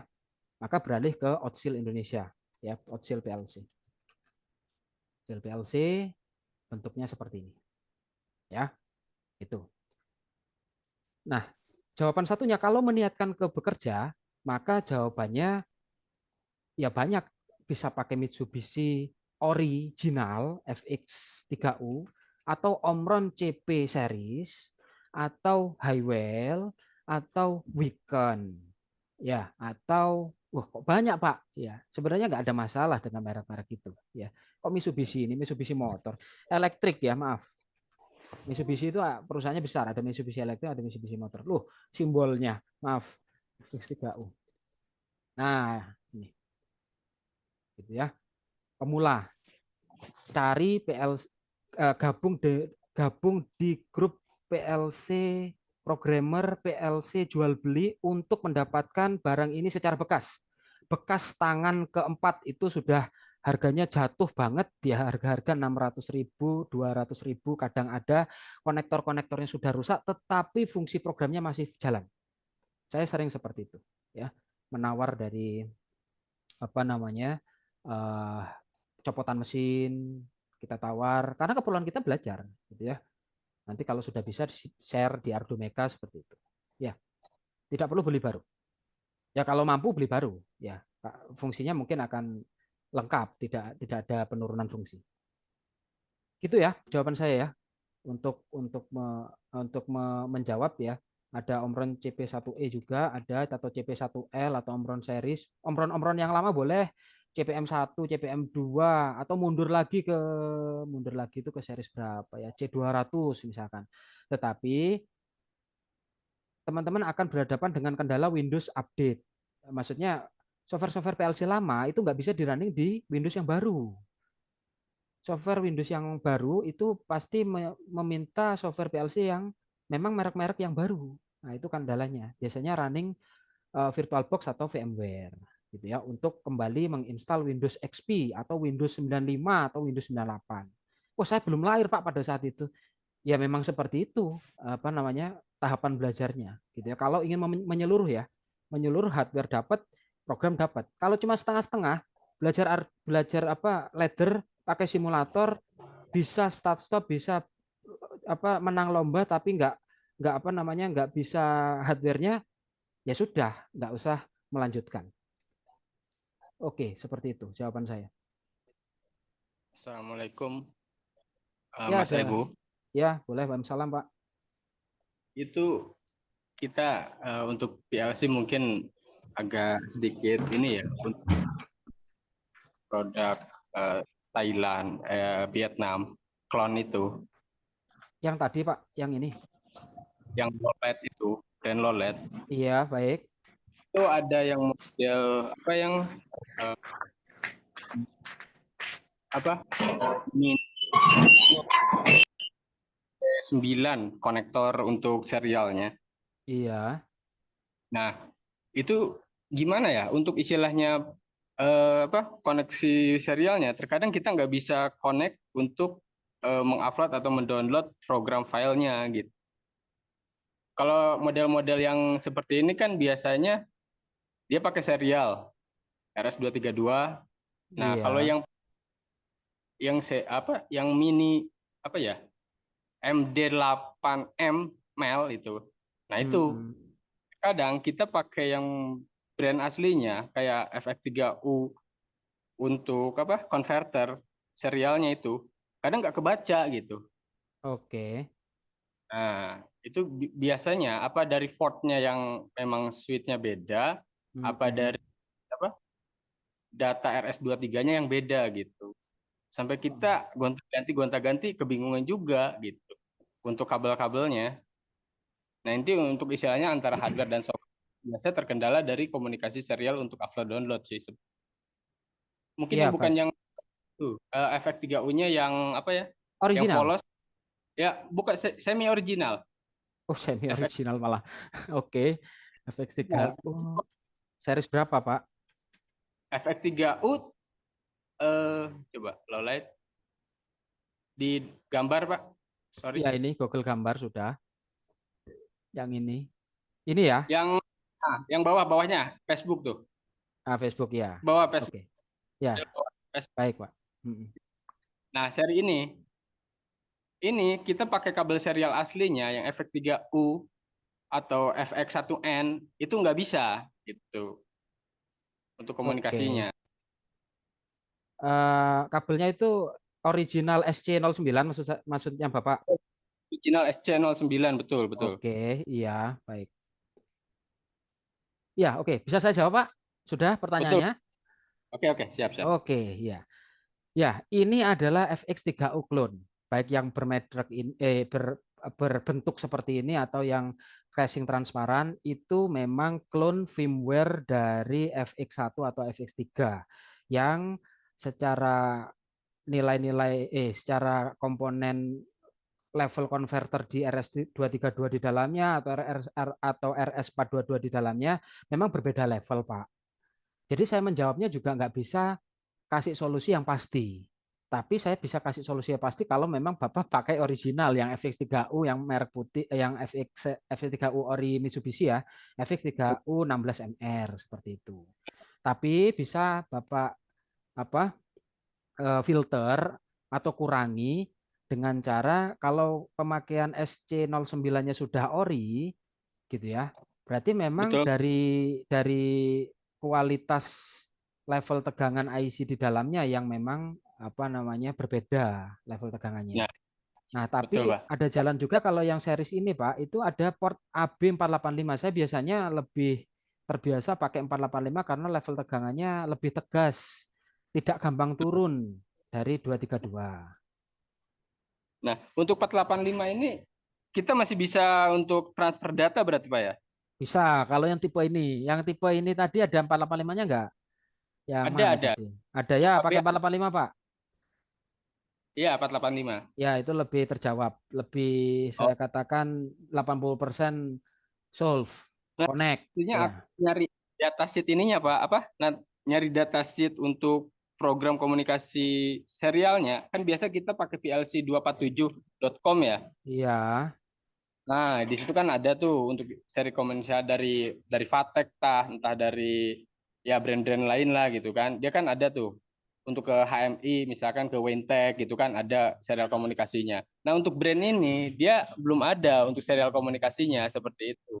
Apa Bapak punya gitu maksudnya dokumen datasheet-nya untuk Mm-mm. yang Kalau saya langsung pukul rata semua PLC yang samar-samar, saya katakan samar-samar seperti itu ya, itu langsung pakai Modbus, Pak. Langsung pakai Modbusnya. Kalau kita mengandalkan proprietary atau itu protokol bawaan dari PLC-nya yang nggak terdefinisi jelas di beberapa software HMI. Kan ini clone, bisa aja kita katakan misalkan murni protokol Mitsubishi itu apa namanya ya? Protokol Mitsubishi itu ya. Misalkan Mailcheck gitu ya. Itu belum tentu dia Mailcheck murni. Tapi kalau Modbus-nya udah pasti bisa, Pak. Dan kita bisa trace, bisa kita analisa sendiri. Pakai Modbus, Nah, Pak. ya, itu kemarin juga pakai Modbus, tapi Pak. tetap istilahnya pembacaan di HMI Wintech itu dia bukan Oke. F3 ternyata Pak. Gitu, nggak bisa kita kan nyoba di Oke. itu efek 3U dia nggak terbaca gitu. Oke. Nah, Ya, baik, ternyata Pak. kita level di efek 1 atau efek 0 itu malah kita baru bisa kebaca gitu, Pak. Oh, iya, iya. Apa memang Ya, ini ya produkan lamanya Mitsubishi FX0 ya sama bisa aja FX1. firmware-nya FX1, Pak. Bisa. Oh gitu. Ya, Heeh, gitu. heeh. Nah, pertanyaan Bapak ini sifatnya teknis banget. Kalau Betul. maksudnya kalau memerlukan solusi teknis yang clear, langsung online dengan saya, Pak. Janjian dengan saya. Oh Ya, baik baik baik. silakan Ya ya. WhatsApp ya untuk clear untuk menjawab permasalahan yang sekiranya dalam sesi online ini banyak teman-teman yang ingin bertanya Oke, secara waktu online ini nih gitu. Saya nggak enak kalau memotong antrian begitu ya. oke. Oke Pak, Ya. Makasih. diperkenankan ya silakan WhatsApp saya pribadi, kita online tengah malam ya. Saya biasanya free di atas jam 10 sampai jam 1, silakan. Ya. Ya. Ya, makasih Mas Ibu. Iya, makasih. Next, Oke, baik. silakan. Saya mungkin dahulukan dulu yang tadi udah angkat tangan ya, Pak. Ya, boleh. Saya Ini, ngikut Kang Ajeng aja. Antriannya oke. bagaimana? Ini ada Mas Akib Rahmatillah ya. Silakan, Mas. Ya, terima kasih Pak Ajang. Waalaikumsalam warahmatullahi wabarakatuh. Salam kenal Salam. Pak Ibu. Iya. Begini Pak, ini tadi sebenarnya saya juga nanya di mana di kolom komen ya, tapi mungkin langsung aja. Jadi begini Iya. Pak Ibu, salah satu ya saya kebetulan juga ngajar dan temanya juga pernah mengajar tentang PLC dan saya juga pernah pernah tahu lah beberapa produk PLC yang bahkan dia bisa diprogram secara scripting, jadi bukan sekedar Baik. ladder diagram ya Pak ya. Nah, kebetulan ini satu kasus sih Pak. Jadi saya pernah ketemu dengan seorang, karena bidang saya kontrol sistem, riset saya di kontrol sistem. Yes. Jadi saya ketemu dengan peneliti dari Cina dan dia memperlihatkan sebuah eksperimen dia untuk untuk apa untuk mengendalikan swing dari crane begitu menggunakan Baik. metode kontrol yang matematis ya Pak ya. Nah, dia Iya. menggunakan dia menggunakan PLC backoff. Iya, Saya sempat baik. kaget juga loh pakai PLC. Nah, terus ya dia cerita tentang PLC backoff, ternyata bisa di scripting pakai bahasa C dan dia meng-create ya metode kontrol sendiri. Jadi nggak kalau kita biasanya di PLC ladder diagram PID kan udah ada bloknya gitu ya Pak ya. Iya, baik. Nah, pendekatan begitu. Nah, saya pengen tahu sebenarnya PLC yang jenis ini yang saya kalau saya search masih ada yang nyebut PLC, ada juga yang nyebut katanya PAC, ada yang nyebut industrial PC dan segala macam. Jadi PLC yang apa yang bisa yang dia memang standar PLC untuk sebuah ya sistemnya kompleks, dia bisa memang dia digunakan untuk kondisi industri yang yang istilahnya yang apa ya yang industri banget lah gitu ya. Tetapi kita bisa meng-create metode kontrol sendiri atau mendesain pengendali sendiri gitu. Nah, umumnya menggunakan bahasa pemrograman yang scripting.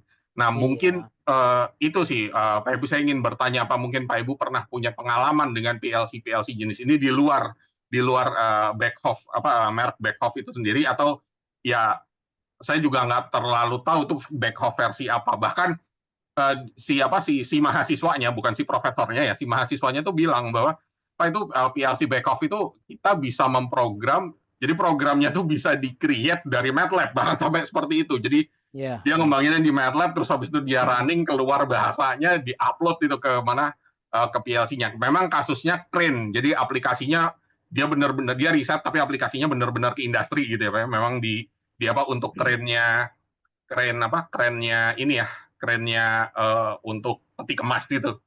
Nah, Baik, dengan metode kontrol yang sangat matematis dan cukup rumit begitu. Nah, itu sih Pak yang ingin saya tanyakan begitu karena saya sempat kepikiran juga dengan beberapa PLC yang Arduino base yang Bapak ceritakan ya tentang Controlino bahkan yang versi Portenta itu kan ada yang Portenta Machine Device saya sempat kepikiran begitu juga kalau mau meniru eksperimen itu di sini gitu. Baik. Nah, tapi ya pengen beberapa masukan aja sih tentang PLC jenis ini. Itu aja Pak Ibu, terima kasih. Assalamualaikum. Ya, Assalamualaikum warahmatullahi wabarakatuh. Ya, saya akan jawab, Pak. Jadi pernah beberapa kali crane juga sama terminal peti kemas di spreader baik di dekat sini di Teluk Lamong atau di Pelindo berapa itu lupa saya. Ada spreader Stinis ya. Saya beberapa kali menghandle container feed untuk seperti ini isinya pasti kalau nggak Wago, Beckhoff, kemudian Weidmuller ya, kemudian Siemens seperti itu. Ya, ini untuk ini Pak. Nah, ya ini di dalamnya itu Pak adalah remote I/O. Jadi dia itu remote I/O itu adalah sebuah I/O, grup I/O yang tidak punya PLC. Dia hanya perpanjangan tangan dan kaki. Otaknya ada di komputer kontrol. Komputernya atau CPU-nya atau otak utamanya PLC biasanya berbentuk PLC atau berbentuk engine, PLC engine. Jadi begini, di Beckhoff ya itu saya juga cukup familiar dengan Beckhoff ya. Beckhoff itu ada mini PC seperti ini. Jadi dia mini PC. Kalau mini PC berarti layarnya adalah application, OS. Kita bisa merunning semua bentuk pemrograman di luar di luar ladder, FBD dan STL. Kita create bahasa C di situ. Kemudian kita jalankan dalam rutin compiler tertentu yang bisa running di Beckhoff, kemudian dia request ke I/O-nya Pak. Itu bisa, itu model pertama. Makanya ada pertanyaan balik dari saya, pada saat itu teman Bapak yang dari Cina itu dia memasukkan programnya itu memang ke PLC yang memang berbentuk hardware atau di running di komputer seperti kita merunning MATLAB dengan driver OPC atau driver yang lain misalkan LabVIEW pun juga bisa connect ke PLC begitu ya. Jadi ada layer-layer yang kita akhirnya harus memisahkan. Ini otaknya di mana? Otaknya berupa komputer atau otaknya murni PLC. Dalam slide saya tadi itu adalah murni PLC yang otaknya berupa PLC, bukan komputer. Oh, Begitu maksud saya. iya, ya dia sepertinya kayak Industrial komputer PC. gitu, Mas. Ini Ya, dia industrial kayak PC. komputer. Ya. Ya, industrial PC, Pak. Berarti itu masuknya industrial PC ya, berarti Itu ya. masuknya industrial PC. Oke. Gitu. Nah, saya ceritakan lagi, sekarang industrial PC itu juga bertransformasi makin kecil, Pak, seperti PLC. Jadi PLC itu sudah ada PLC engine, bisa di running Codesys, bisa di running Node-RED. Itu salah satunya adalah ini, mereknya Volx, ya.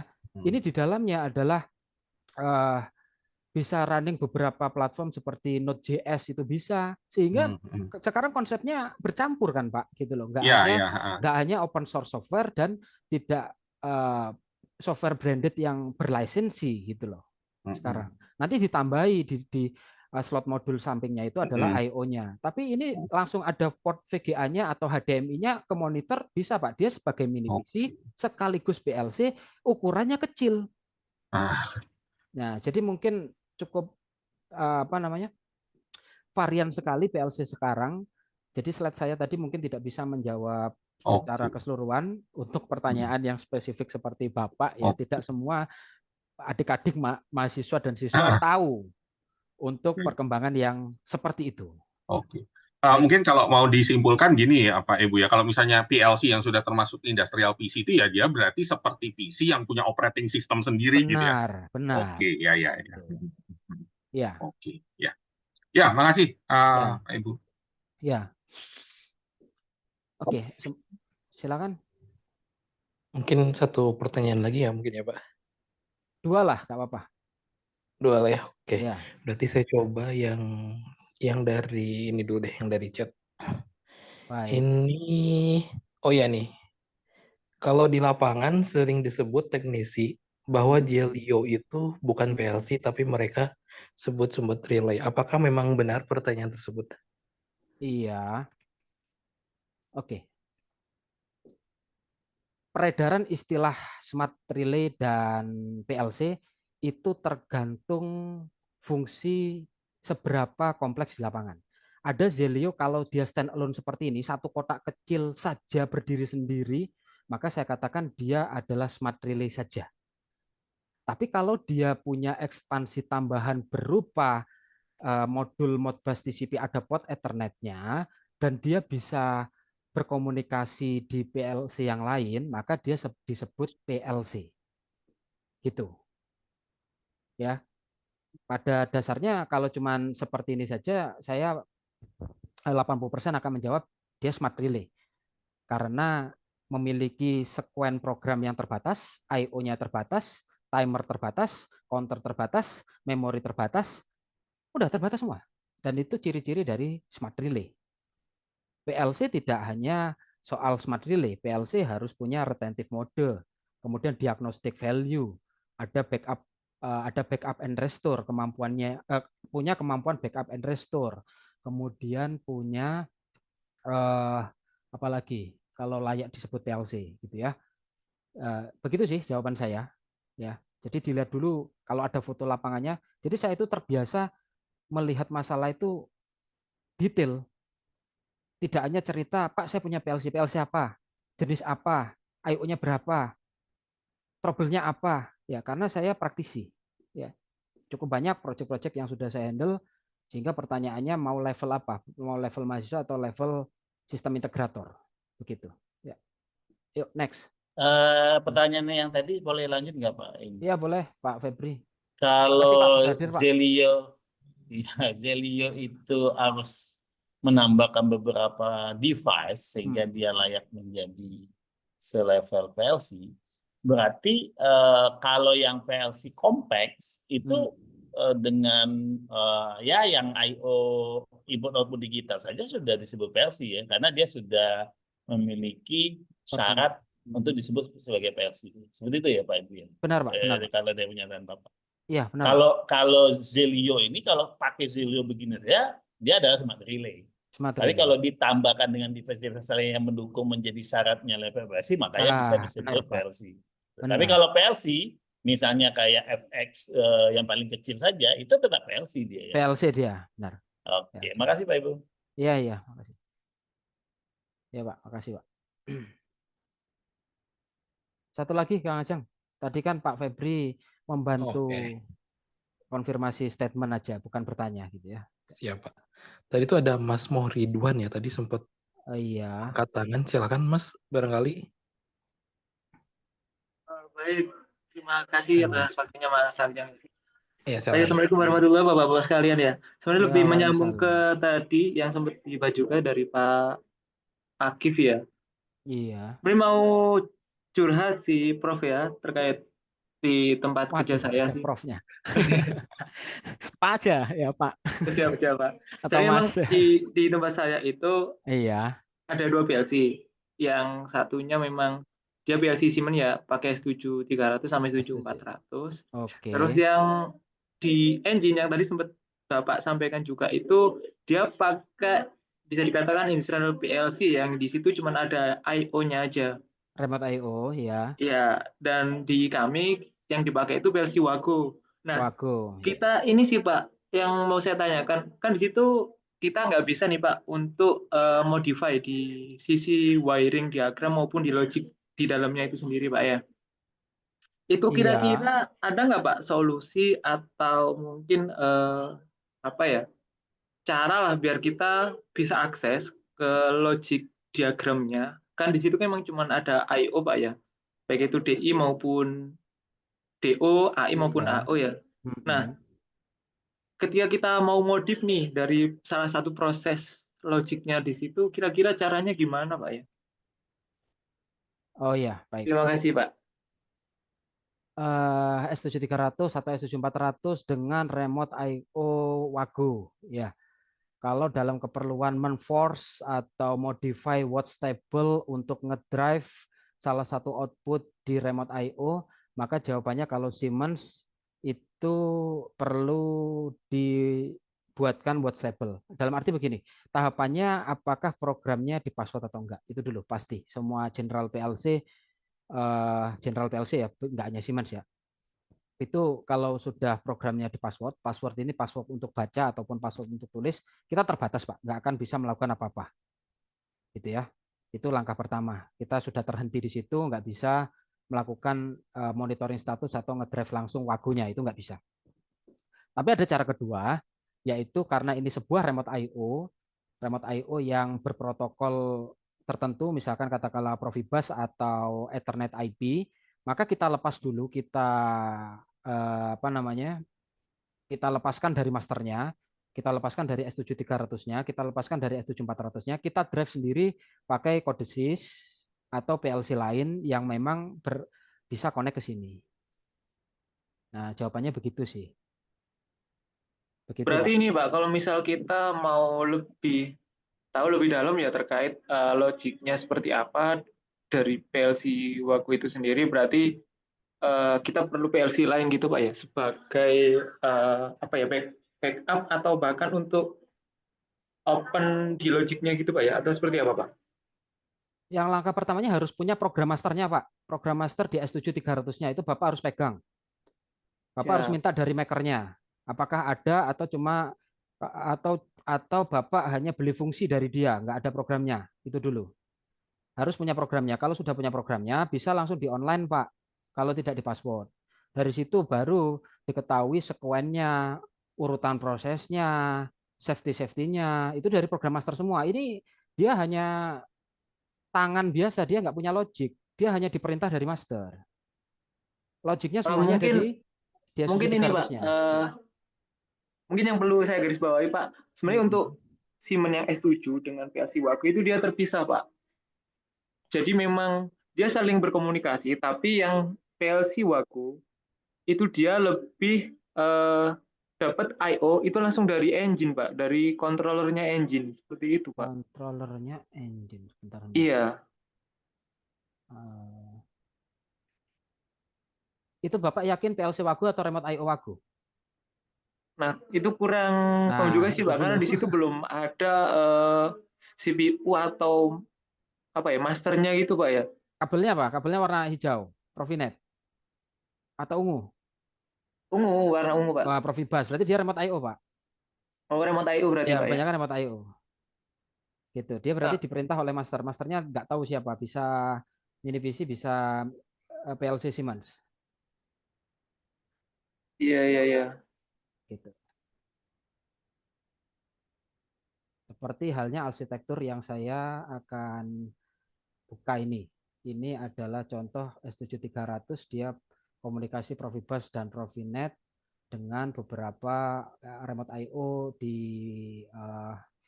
apa sini lupa saya mereknya remote I/O-nya. Bentar.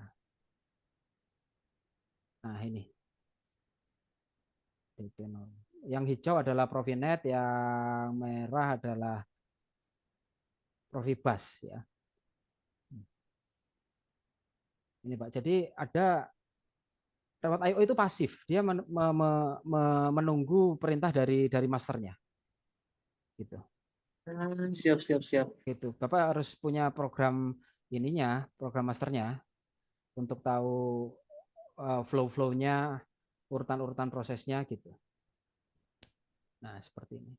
Ini Pak DP Master dari S7300. Begitu Pak. Masih sebenarnya untuk beberapa ini Pak ya, programnya sebenarnya udah bisa kita download, cuman untuk bacanya ini kita masih terkendala sih Pak. Barangkali nanti Bapak ada kelas lagi Pak terkait gimana cara baca leader diagram dari PLC begitu ya. Ya, keperluan Bapak ini sifatnya adalah support project. Ya, artinya komersil betul, saya tawarkan private dengan saya sendiri gitu ya. Tidak menunggu sesi online dari Ardumeka. Boleh kontak saya. Siap, siap, Pak. Ya. Jadi kelas untuk kontak training Bapak, karyawan. Kontak mungkin Bapak, bisa di-share di Bapak. Kontak saya ada di sini. Tak ketik langsung aja ya. Siap Pak. Mana ini chatnya? Pak Eko Pak ya. Ya. Mana chatnya? 08. Sudah Pak, sudah saya print screen sini Pak. Oh ya, baik, baik. Iya, terima kasih. Karena itu jenis konsultasi industrial ya. Ya Kang Ajeng. Ya, terima kasih Pak Eko dan Mas Ajeng ya. Ya, terima kasih sudah difasilitasi Pak. Terima kasih. Assalamualaikum warahmatullahi wabarakatuh. Oke, baik. Dari Pak Ibu ada closing statement Pak sebelum saya tutup? Closing statement, iya, baik. Closing statement dari saya sebentar. Adalah untuk ada beberapa statement ya yang saya peruntukkan untuk adik-adik SMK yang belajar khususnya di konsentrasi otomasi industri, elektroindustri, mekatronika dan sebagainya gitu ya. Saat ini saya melihat implementasi pembelajaran di sekolah masih saya katakan jauh dari kebutuhan industri. Sehingga saya harapkan semangat untuk belajar, semangat untuk bertanya ke Bapak Ibu guru, semangat untuk mendekat ke industri. Misalkan punya paman, punya teman, punya kakak kelas yang sudah bekerja di industri, tanya teknisnya bagaimana. Dalam 3 tahun berkarir nanti di industri, pasti yang diperlukan adalah keterampilan teknis. Nanti kalau sudah di atas 3 tahun, biasanya naik level ke supervisor, ke shift engineering, ke manajer produksi, dan sebagainya. Maka 3 tahun pertama itu yang menentukan Anda membawa nama sekolah, membawa nama politeknik, membawa nama institut, maka tidak cukup untuk hanya menyimak Bapak Ibu guru di sekolah dan Bapak Ibu dosen di kampus. Harus ilmunya ilmu kerja, bukan ilmu kampus. Itu pesan saya gitu ya untuk adik-adik yang masih semester, yes, intinya yang masih mahasiswa lah atau fresh graduate 1 tahun 2 tahun ya. Dan untuk selain itu ya, yang kalangan itu misalkan kalangan expert, teman-teman saya, grup dosen, mari kita bersama mengawal teman-teman dan adik-adik di sini untuk berbagi ilmu yang sekiranya bisa mendukung dalam hal pekerjaan gitu ya. Maksud saya adalah aktif di beberapa grup kalau ada yang bertanya. Jangan melakukan bullying, jangan melakukan meremehkan pertanyaan, karena begitu keberanian itu langsung bertemu dengan sifatnya mengecilkan niat atau mengecilkan nyali, nggak jadi bertanya, Pak. Makanya saya sangat menghargai sekali pertanyaan-pertanyaan yang pemula sekali. Mas, maksudnya kesulitannya apa gitu ya, misalkan gitu. Dan yang bertanya juga jangan mentang-mentang pemula, harus bertanya terus hingga tuntas.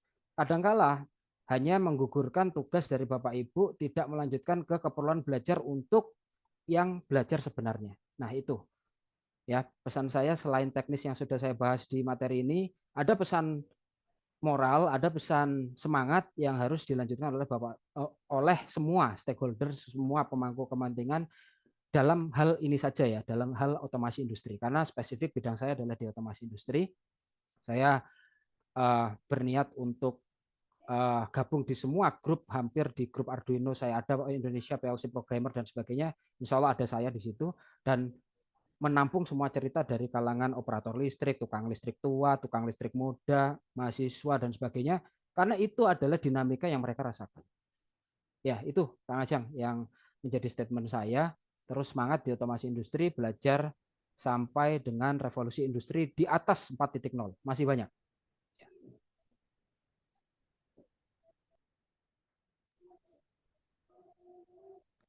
Oke, baik Pak. Terima kasih banyak Pak atas materinya ini.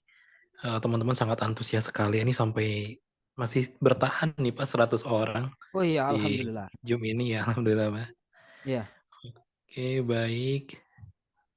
Ya, nanti kalau rekan-rekan masih mau diskusi bisa di grup Adumeka ya. Kalau ada kebutuhan komersil terkait otomasi industri juga Pak Ibu itu udah share nomor WA-nya ya, bisa dihubungi. Dan buat rekan-rekan yang di Adumeka nanti boleh tetap stay gitu ya di grup Adumeka, karena kemungkinan nanti akan rutin gitu ya, jadi nanti di minggu depan pun akan ada kegiatan lagi seperti itu. Oke, sekian, terima kasih. Sekali lagi terima kasih untuk Pak Ibu atas materinya dan juga rekan-rekan semuanya. Terima kasih sudah hadir di kegiatan ini. Saya tutup. Assalamualaikum warahmatullahi wabarakatuh. Selamat malam semuanya. Mari. Ya, waalaikumsalam warahmatullahi wabarakatuh. Ya, terima kasih semuanya. Ya, saya izin Terima meninggalkan kasih, Zoom Pak ya. Ibu. Terima kasih ya. Salam sukses. Terima kasih Pak Ibu. Ya, makasih semuanya. Wabarakatuh.